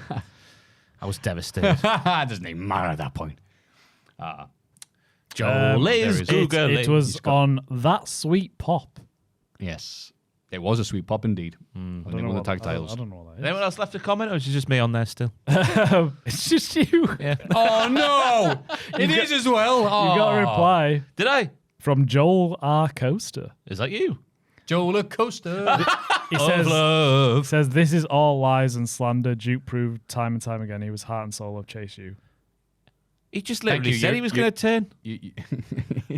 Lies and slander about the man who just said he was going to turn. Oh, I've liked it. Oh, dear. I'll take a like. No, I liked it. No, you like the other dude. That's like your thing. I stand with the other Joel. People think you know. So then we get Obafemi versus Trick Willie, and they're going to no contest. All the TNA superstars were on their proverbial cuck chairs in the corner of the room watching on. The invasion was apt. We didn't think the invasion could be topped in terms of being wank. What invasion? But it has. This was the TNA invasion. They just walked in. So they watched Trick Williams win the title weeks ago, and they did nothing. And now they're here. They did nothing until the very end. And the camera makes sure to check out all of them and go, hey, it's that guy. Yeah. And I love Booker. Booker really has improved the last few weeks and stuff because he's been quite serious and saves us for that one bit. But also, he went quite rightly, so where's security? What's security doing? Is no one doing anything? It's I'm like, yeah, Booker, you nailed it. It's a great point. But so they kept showing more TNA superstars, so there's no point even watching the match because there was nothing to pay attention to. It was so distracting. Every it was 10 seconds is cut away for 2 seconds. Look, it's this guy. Look, it's him. It's him. Oh my God, you're just waiting for them to get involved, and it just made the match pointless. Yeah, totally. But I was weirded out. Mance Warner showed up, and I went, what? I had to stop what I was doing and go, wait, and like Google. Wrestling couple news, Maffew. Oh? Steph DeLander and him. Really? I'm pretty sure. Steph DeLander again? Right. She used to be in NXT back in the day. What was her name? Per. She did stuff with... that does sound like an NXT name. Persia Paredes. she did stuff with Matt Cardona. Did she now, Jill? Was it behind the bike sheds? No, Ross. Oh, no, yeah. And the first Google is a picture of her and Mance kissing, and Mance looking terrified. Yes, you are right. Persia Parada. That was the name. They got engaged in April. Wait, she was in NXT? Persia Parada. There was a kissing angle with her and Duke, I'm sure. Was it Duke? No memory of that. Oh, I'm going to take a risk here and Google. This be a good thing, like stuff we're making up about stuff that happened in 2.0 NXT. Yeah. Did this happen or did it not happen? That's a good quiz, that is. Yeah. Yeah. Because stuff like, Gallus made up a crime. There you go. Duke Hudson kisses Persia Parada after an advert. Wow. Back in 2022. The 2nd of the 22nd month of 2022 is the date on this video. See, there she is, and there's Dull before he was Dull. God, she looks different there, doesn't she? Is that definitely her? Yeah. Oh, wow. Oh my. The passion. Again, no one at home can see this. God, you wish you could see this. Oh, wow, he's got in for it. Oh. Who were the few? Oh, yeah. Oh. Indy Hartwell's there. Those were the days. Because she's got so much lipstick on. He's kissed her, and now he looks like the Joker. Because the amount of makeup on his lips, he's like, I didn't kiss her. What are you on about? This was back in the poker face days of Delightful. Oh, he's a card player, and he's playing his cards right. Yeah. Thank you for that. So Mance Warner showed up, and I went, Mance, what's he doing here? And I had no idea he was in TNA. Oh. I'm like, he's a hardcore like GC Dub dude, been for like ages and ages and ages. So the idea of seeing him on WWE TV is just bizarre to me. I mean, I'm very happy for him. I'm not trying to take the piss, but I'm just like, wow, of all the people. Yeah. Matt Cardona as well. Matt Cardona, who got a giant pop. As Kevin Owens like to call him, the king of the indies. Can't wait to come back. The boyhood dream. And then they all start doing a big old brawl, which is like, okay, cool, let's just go in. And then, as you put there, cinema. Oh, yeah. Sends it over to stand and go. But like Ricky Saints, who already had a really boring video. Oh my Yeah, God! yeah. Why do all wrestlers need to have feelings? Comparisons are made between the presentation of Ricky Saints and what The Rock was back in the day. I'm not saying they are valid or anything, but imagine if The Rock was in 1998 going, "Oh, my dad had feelings.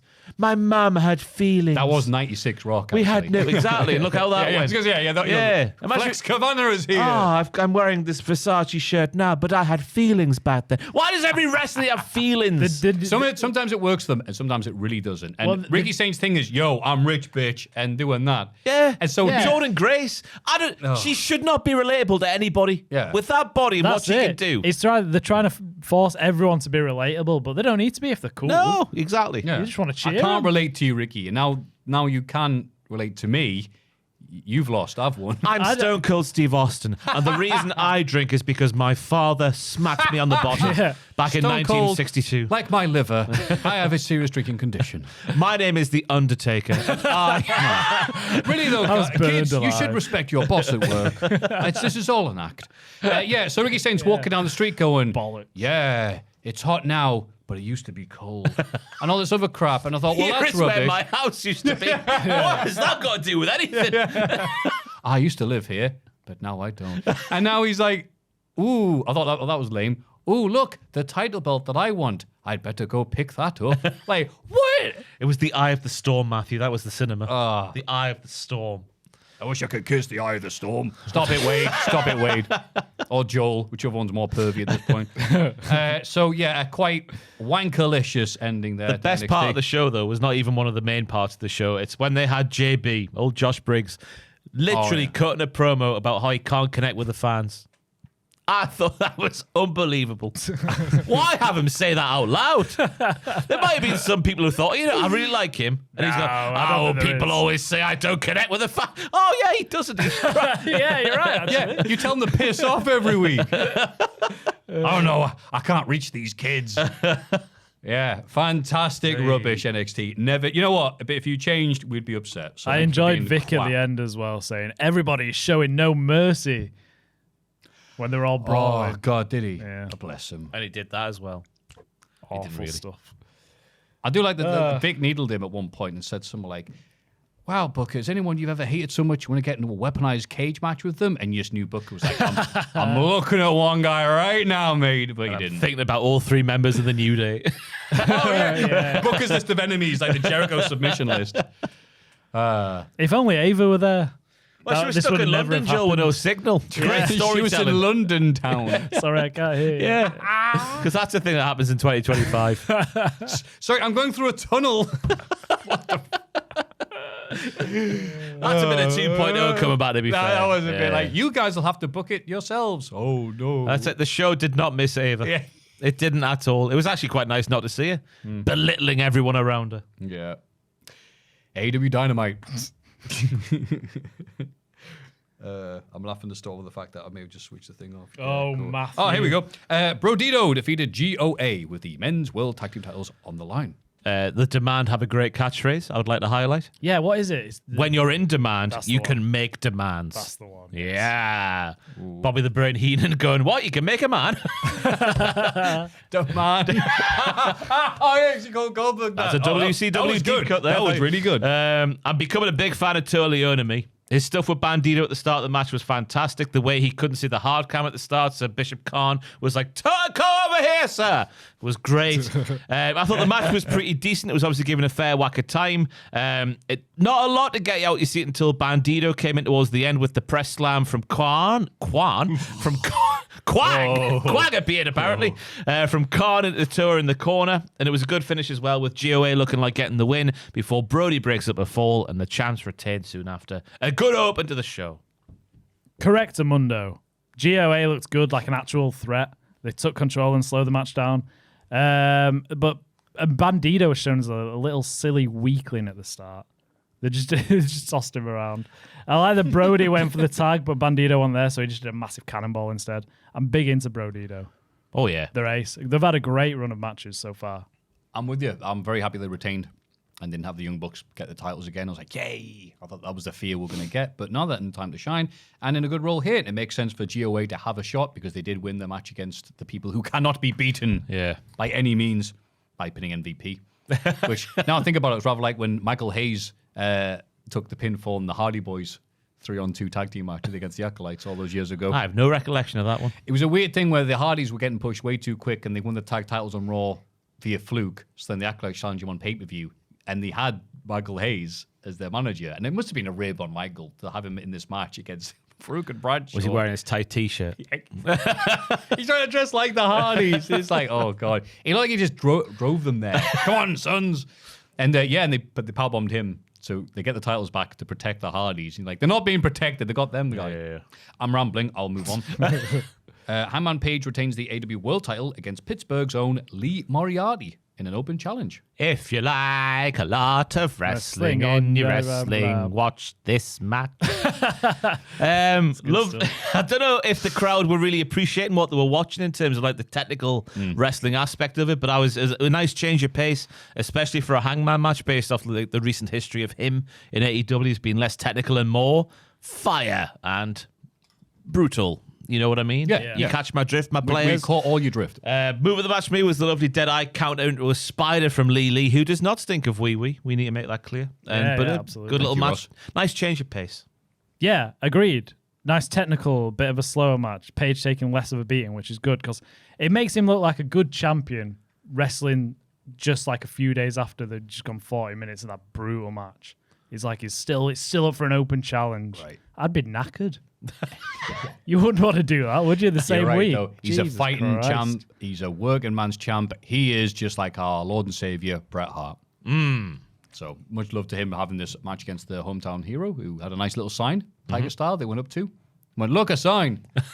And he looked good. And it was just a match here, just to get both lads on the show, and it was all right. It was all right. And it let Taz and did Taz commentate on this? I'm not sure. Danielson was commentating. Yeah, I think Taz was. Yeah, and they were able to talk about the wrestling style, and they didn't want to kill each other. So well done. I love Brian on commentary. I think it's a great addition. Taz doesn't. No, I like it. I like the feud. that's good because needle. Taz didn't like Tony Schiavone. they got into it a bit as well. So good. Well, that Cope needs to go home because of the toll this FDR feud is having on his family. He's not sure when he will be back. Cage says it's fine because he has no family. So Cope should go take care of his.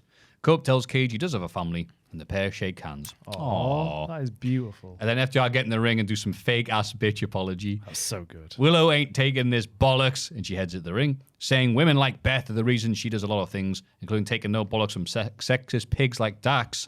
Stoke takes a slap from Willow, but Jet Speed are on hand to control the situation before things escalate. Great bollocks promo from FTR, I thought. Yeah. You hurt my already broken nose and I had watery eyes, so I thought that was Cope, not Beth.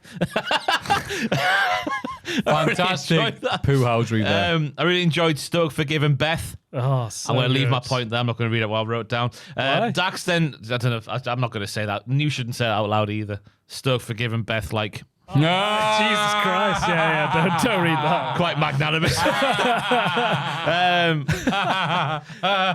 Willow's babyface promo was great as well. Yeah. She's the reason I breathe. I like Stoke saying he was just running up the ramp to introduce himself to Beth. Well, that was great. And then he was like, it didn't even hurt when she took him out. Oh, great stuff. Great heel stuff. Yeah, God. Whoa, you throw me there. I liked everything here, except I was kind of with FTR going, well, Whoa. She ran out. Beth ran out. That's a woman, Maffew. Oh, so it's okay. It's okay for her to attack the men. Well, Yes. it's a Stoke. Yeah, I Stoke. see. Mm-hmm. But luckily, FTR are doing a really good job right now because Crowd are booing the hell out of them. Yeah. And it So really good. worked for them. I thought it A was great. shatter machine is fine, Maffew, but a spike pile driver, That's too there's funny. levels. All There right, is. I see. Yeah. Yeah, so we saw a few of them on that thing there. Yeah, good stuff here. And again, I want to see more CNC versus FDR, which is good. Yeah. Well, don't know. Cope's gone. He may never come back. People are saying, All right, well, is he going there is to people wrestle are saying. Cena? I haven't even thought about that. Who's saying that? I don't know. I saw on Twitter like someone put a crown jewel poster of Edge and Cena on. Cena's demanding matches now. He'll get Cope in. Yeah, mate, if they do a swap deal for one night, you can have Cope, we'll have Punk. Yes. Yeah, Oh my. there you go. Yeah. That's the way we do the worlds collide. It's that the crappiest like crossover ever. MJF isn't going to come back until he's the most dangerous he's ever been. He's sick of playing a caricature of MJF and puts this down to having his heart broken by Adam Cole and losing his BBB. Oh, that was 4. Yeah, really good promo. That's what, he's gone for a bit now. He can go enjoy his honeymoon. Yeah. Wonder where he's going. Mauritius. Maldives. Oh, Amsterdam. Turkey. He's already Again. been there twice. Yeah, fantastic. He's got one of those like loyalty cards. Yeah, I'm most glad that they brought up Adam Cole and be like, yeah, it's not been quite the same. But I wanted Moxie to show up and go, what do you mean you're taking time off? Hang on, we don't do that around here. You don't like the grind, son, or whatever Triple H said about Ospreay that time. Yeah. He didn't say about Ospreay. Anyway, the Dog Gallows family lose to a returning masterpiece, Orange Cassidy, who pops out of a painting like a scary ghost. Aye. Aye. He wrecked it. Mark Briscoe and Hologram, with the masked man getting the winning fall, which I thought was a surprise considering Orange Cassidy's return, but what do I know? Then Carl Fletcher appears and challenges Hologram to a TNT title match because he's the champ, but wants to take on his streak. 34-0. I did not realize it was that It's a Collision much. Cowboys hologram. Oh, isn't he? every week it hell. felt like he was having a great match with the Beast Mortos. And so then it resulted in them the having series, didn't a he? 2 out of 3 falls match on the pay-per-view, which he won again. And then he got injured and came back. He's been having great matches. I know he'd won a lot, but 34 is, I didn't realize it was that much. And he's great. I love Hologram. Yeah. What do you think about this match? Him and Hechicero in the middle was fantastic. Hedge Sarah looks great. I always write down Hechicero because I always think he's a big boy, therefore makes therefore sense. Hechicero.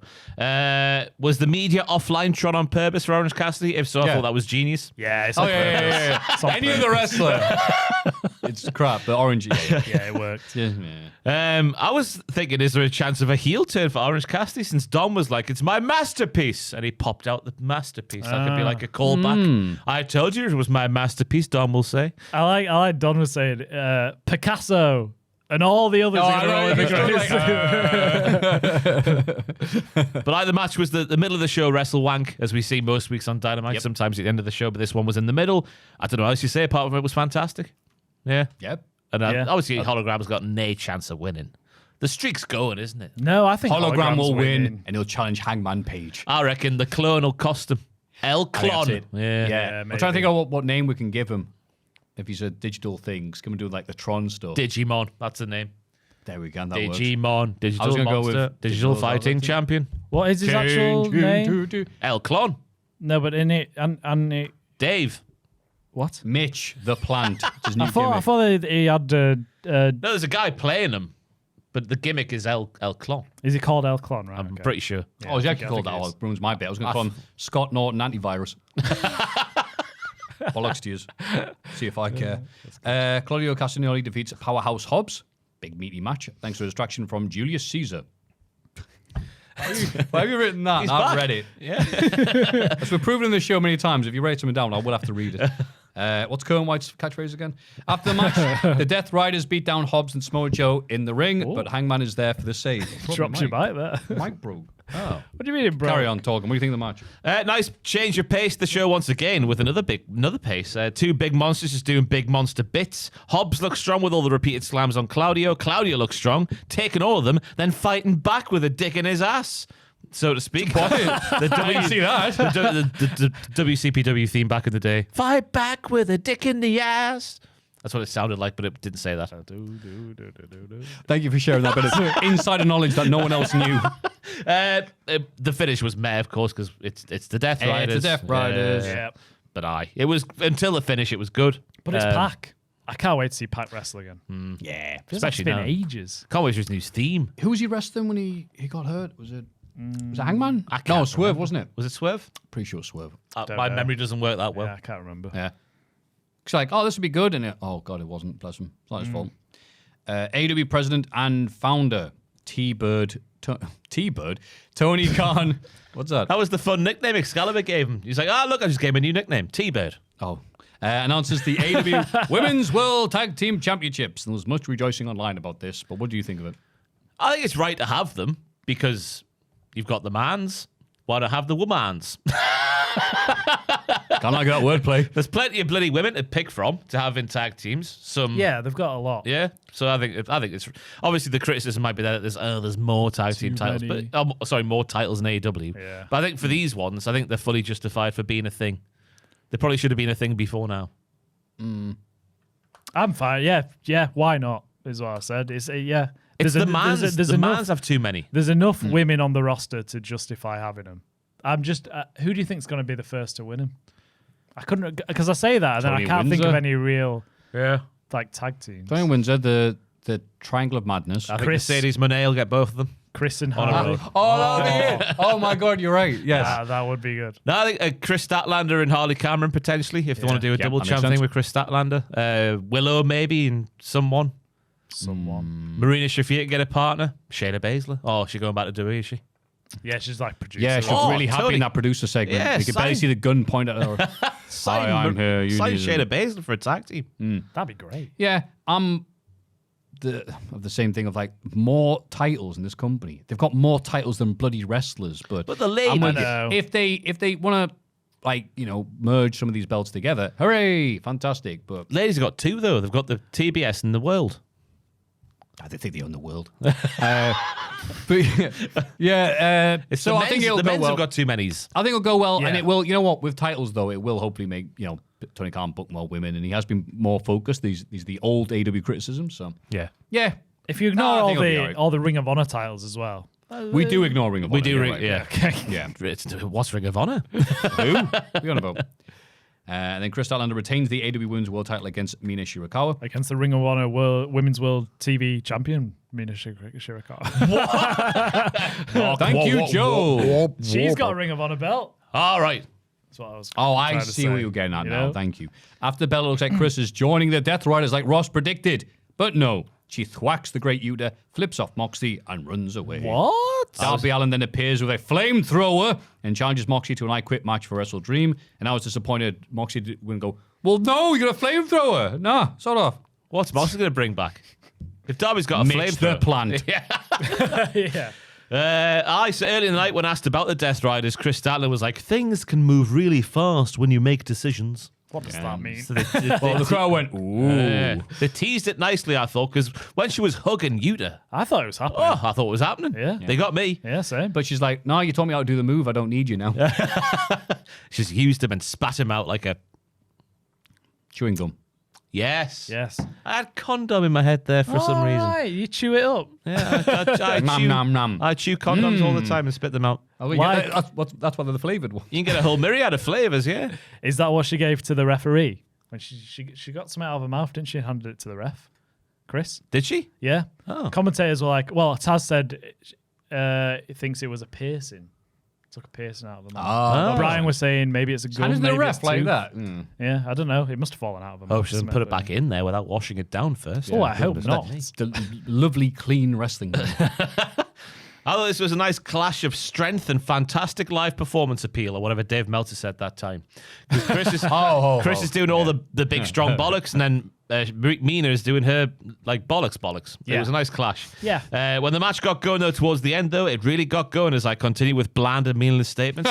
Chris winning with the seatbelt after her answer earlier was in. Oh, yeah, because Wheeler Yuta being the guy who did the move. Yep. And then all of those things happened that Maffew said there. I've got nothing else to add. A good main event, I thought, which is a crap comment to make, but what else he meant to say sometimes. Yeah. Agreed. Yeah. Fiery Mina looks. What? Because of flamethrower. Ah, well, that was after the match. She looks good. She looks good. I would have liked seeing a bit more offense from Chris. Oh, we got a bit more of her. I'm not. Horny Joel comes back again. This is not my new gimmick. Joel is just like drowning, hoping for a little lifeline to be thrown his way. God. Drowning in women. Wow. And we're just throwing concrete blocks at him at this point. Go on. Yeah, good match. I would have liked seeing Chris got a bit more offense in. 'Cause it was Mina who had control of most of the match, I thought. but it was fine. Good. I'm happy she's champ. It's tough to follow up Tony's reign, but if anyone can do it, I think Chris Statlander's good. I want to see more natural promos from her, because that promo she did earlier in the night, I can't remember what one of the lines she said, but she said a line that was clearly written by somebody else, and the way she delivered it was really like fake and forced. I think that was just because it had to be for the segment they're doing later on. But yeah, she's normal for an ex-alien. No, but it was like something really cringy, and like I know she can be like self-deprecating humor kind of lady, but it didn't really. I need more natural Chris. Yes. Chris natural in ring work though, she's great. Oh yeah. Never been in doubt. Oh, never in doubt. No, never. Is that the end of the week in wrestling? It certainly is. And on a minute too soon. Bye.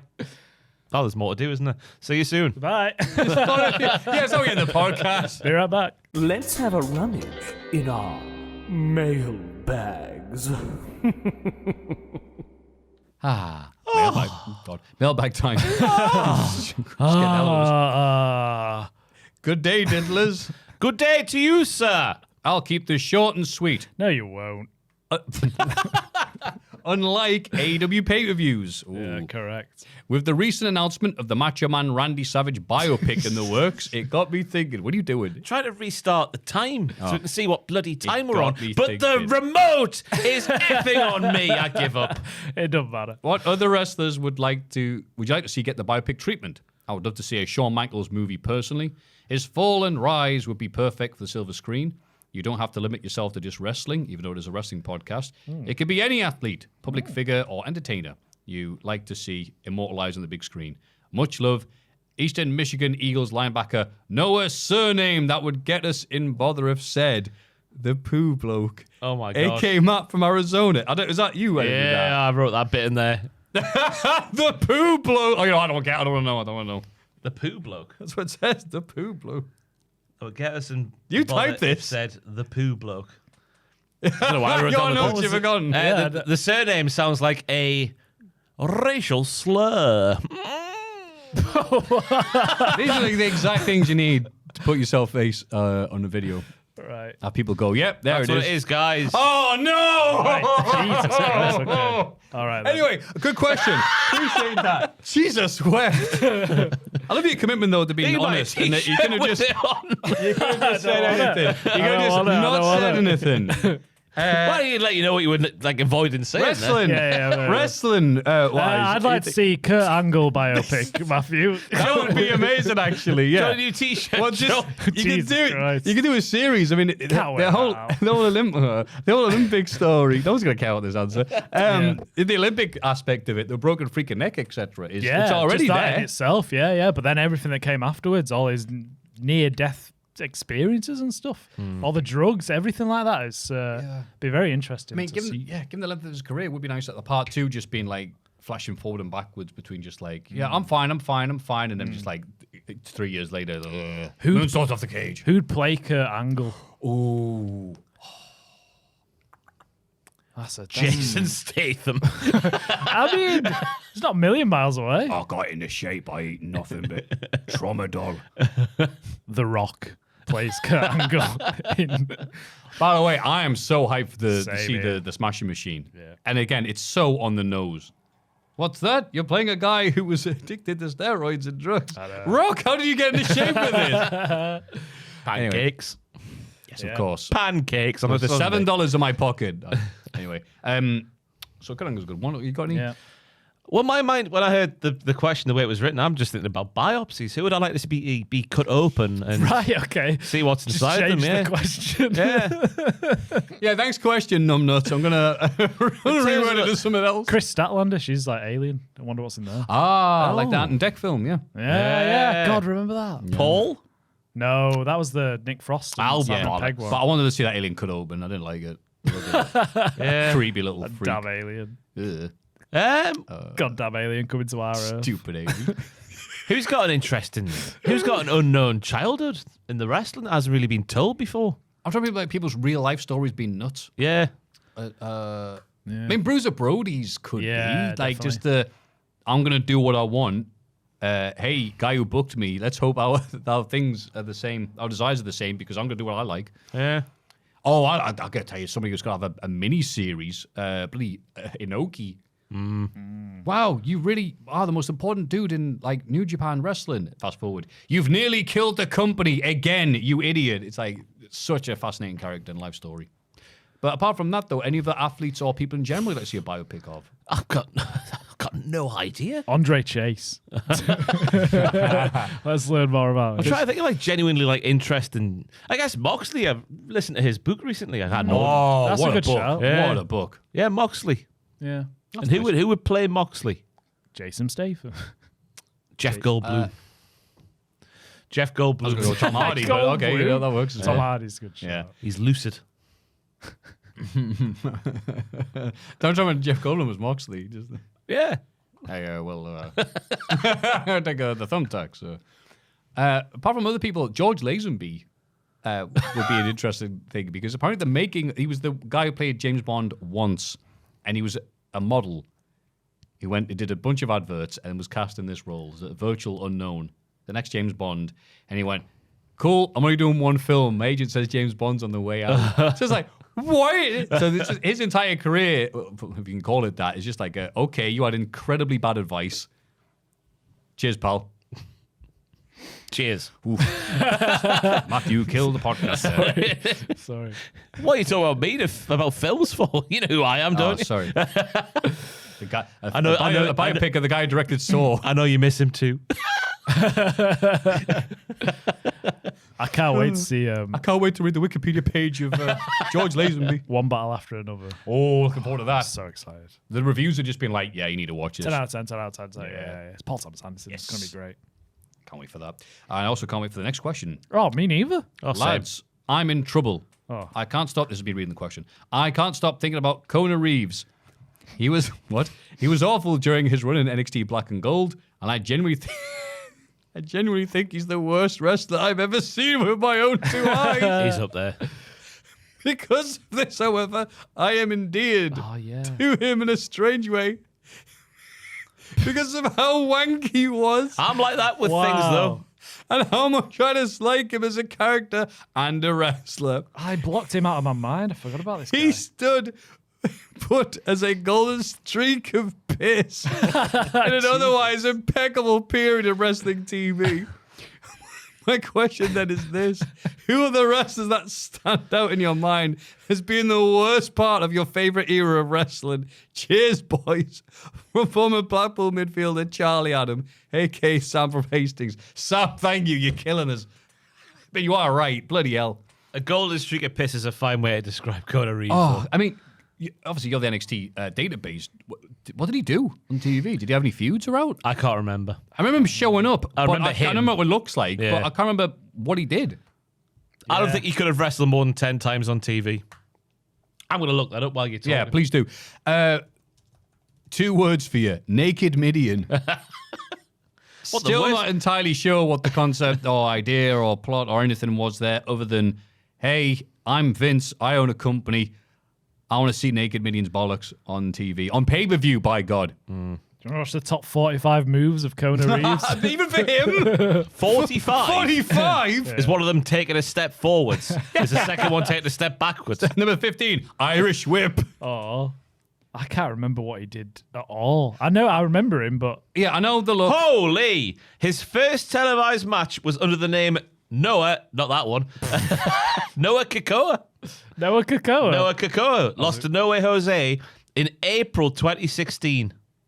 And then how long was he there for? When did he leave? His last match was in 2020. He defeated 2020? He was there for 4 years? Keith Lee in 13 seconds. He defeated Keith Lee. He'd lost to Keith Oh, Lee. gonna Yeah, say. you said defeat. Yeah, Jesus. wow, that was a good, make sure. So, did he beat anybody on TV? He wrestled the Bastard and lost. He lost to Trent Seven, lost to him. He lost to Keith Lee, Kushida, Dave Mastiff, Matt Riddle, Keith Lee, Cassie Sono, EC3. He beat Max Humberto. Remember the name? Not that. Humberto. No, it's not. Okay. No. I've never heard of Max. So it's going to go a cage match. There's no rankings, no nothing. No one cares. He beat Patrick Scott. Who the hell's Patrick Scott? 2 first names. I don't trust him. Great Scott. He's only 28 now, so he must have been about 7 when he wrestled him. Goodness knows who these people are that he's So beaten. he beat some nobodies. Okay, cool. Yeah, and then lost everybody who had a name. Wow. So that's crap. Commander Aziz, is he up there? Oh, yeah. Yeah. Legend. The Schism. Gave us plenty of material on the podcast. My favorite, obviously, NXT 2.0, great times, but they were frustrating in their role. Ava. I mean, she's got the same. Ava. She's got the same gimmick now, just in a different set of clothes, really. Yeah. I had to pause then because I felt really bad you saying the name. Just like a flood of PTSD.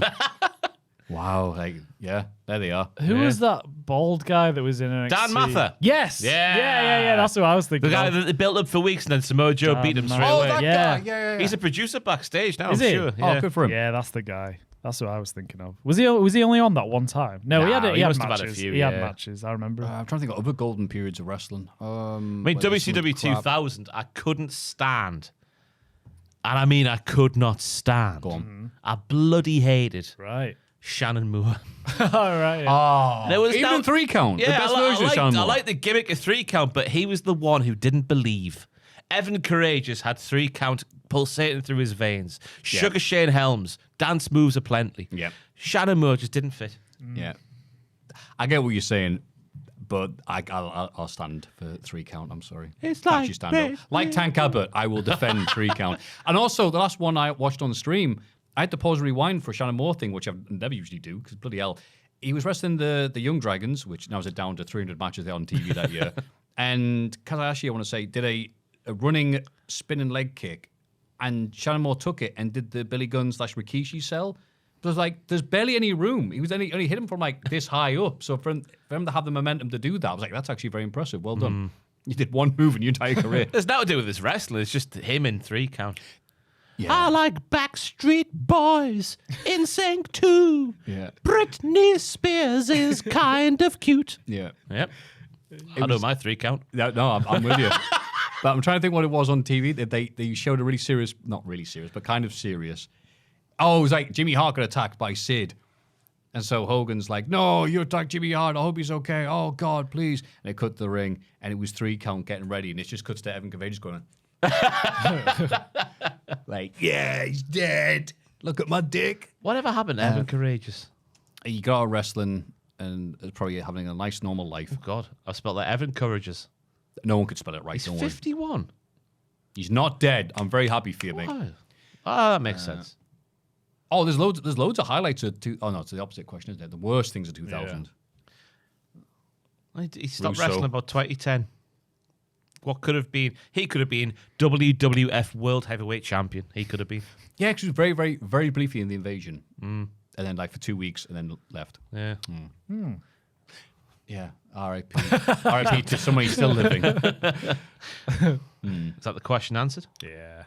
I'm trying to think of other times. It's like 05 WWE is really good, like the SmackDown where they got all the stuff together, and then there's Heidenreich, the poetry giving, friends with children, loves chocolate, friendly unfrozen German soldier. It's Willy Wonka. Heidenreich. The story of Willy Wonka. He sees a kid, he loves him so much, he goose steps all the way over to say hello. Yeah. Also, Orlando Jordan. Oh, Really? he was all right. Oh, come on. You can't say Kona Reeves is bad and say Orlando Jordan's good. I just remember him from my childhood. Oh, I see. You know, oh, and you you look at people differently. thinking about days that never coming back. Anytime I hear that name, I just think of him bathed in frothing ejaculate. Oh, That gimmick you had in TNA. yeah. I remember. Hi, I'm bi. Like, but I'm subtle with it. Like, oh, Jesus. Like, for setting the standards back for everybody 50 years, mate. Frothing ejaculate. Yeah, cheers. That's an outtake from the Anchorman. That have you seen it? Oh, yeah. No, When I Will haven't seen Ferrell's it. like, it's unbelievable. When he's blind in the Oh, Anchorman? Anchorman 2, yeah. Yeah, and he's just, it's one of the right. outtakes because Paul Rudd can't hold it together. It's just like, I know what the civilians of Pompeii felt like. But while they were drowned in water. It's very the highlight of the second film. It comes out there goes, I came in and I ate an entire candle. Or whatever. Yeah. He goes, why did you do that? He goes, because I'm blind. Like, yeah, but why did you eat the entire thing? You don't realize if he pulls in, I'm blind. Was it there with a volcano in Pompeii? I've got my- that's it, He's yeah, like, well, they were and the dealing with ash and stuff, yeah. I was dealing with mountains of frothing ejaculate. Paul Rudd just can't handle it again. Oh, that took a turn. What's the big question? The big question is, It's Cultaholics.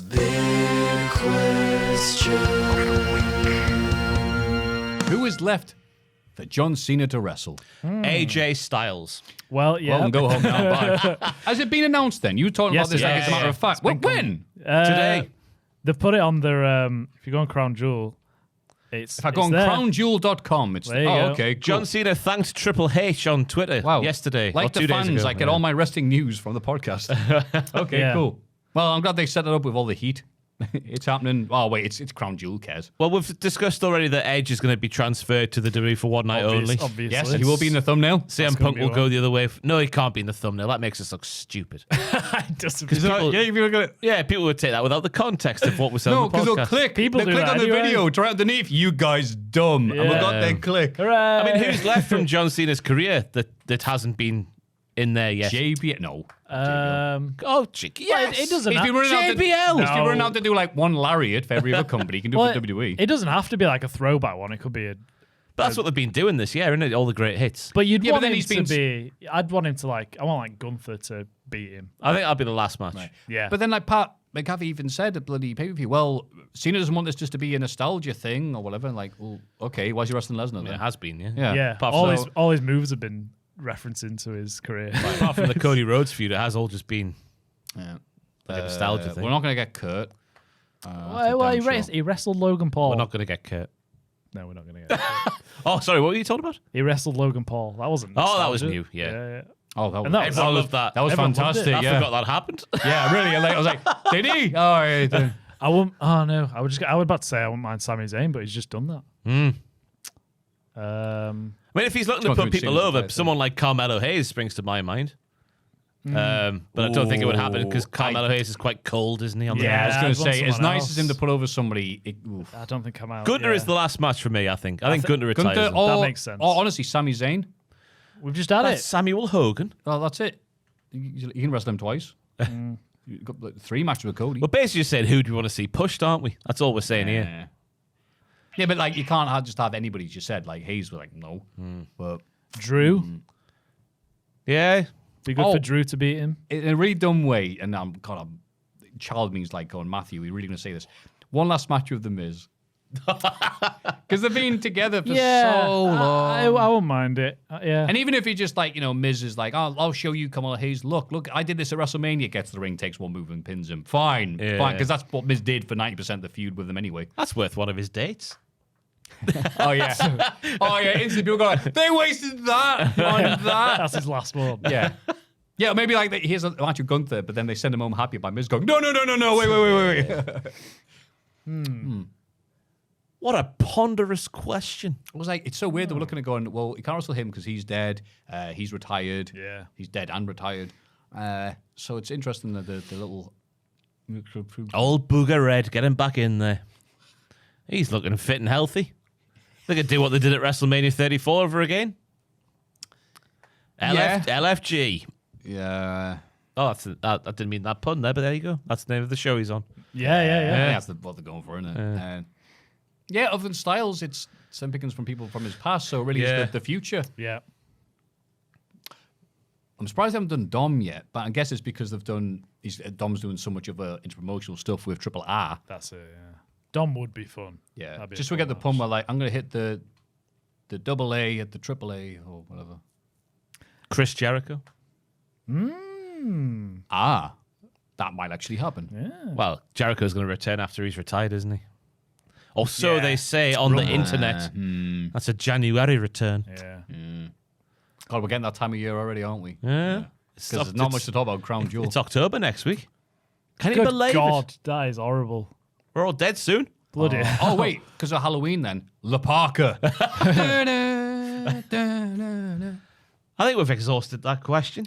Yeah, because we know what we want's not going to happen, which of course Ethan Page beating him and then joining the Vision. So we'll have to settle for reality, which you people at home will now have to go back to. I've stopped listening. Sorry about that. We're very happy to have blocked out the ugliness of the world for a few hours at least. Hope you listen to us next week. But until then, Ross, what have you got for us? On the Patreon now at patreon.com/Cultaholic, you can not only vote on the Hall of Fame, but also 2 more episodes of WTF. Yes, I'm still doing that. Bollocks are live right now for WrestlePalooza and for AEW All Out. It's uncensored. It's all the bells and whistles we used to do in 2016 before this platform, if you're watching on YouTube, became a horrible place to make videos. Damn. Unless you're a side man. Do you say the F word?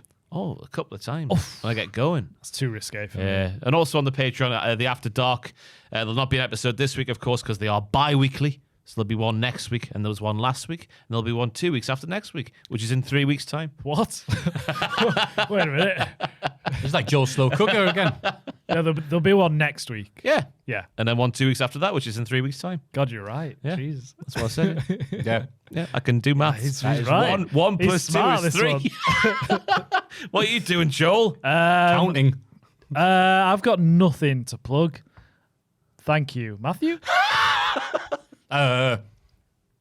Me and Tom will be doing the Cultaholic Classic SmackDown review. We're 2 weeks away from WrestleMania 19, and Kurt Angle's neck is hanging on by a thread. Oh, dear. Oh, dear. But in good news for Ross, Shannon Moore gets his head kicked in by Brian Kendrick, so there's much love there. And there'll be a new Botchmania out and be taken down by the time you've heard me finish this sentence. So that's nice. That is everything from us. Patreon.com/Cultaholic for your voting and diddling needs. And mailbag at cultaholic.com for sending in letters with very rude words that we will not read out on the podcast. This has been Ross. This has been Joel. This has been myself. Thank you very much. We're now going to put this. We should say Noah's name in full. And just, yeah. Well, you take the lead. Oh, Yeah, right. Well, right behind you.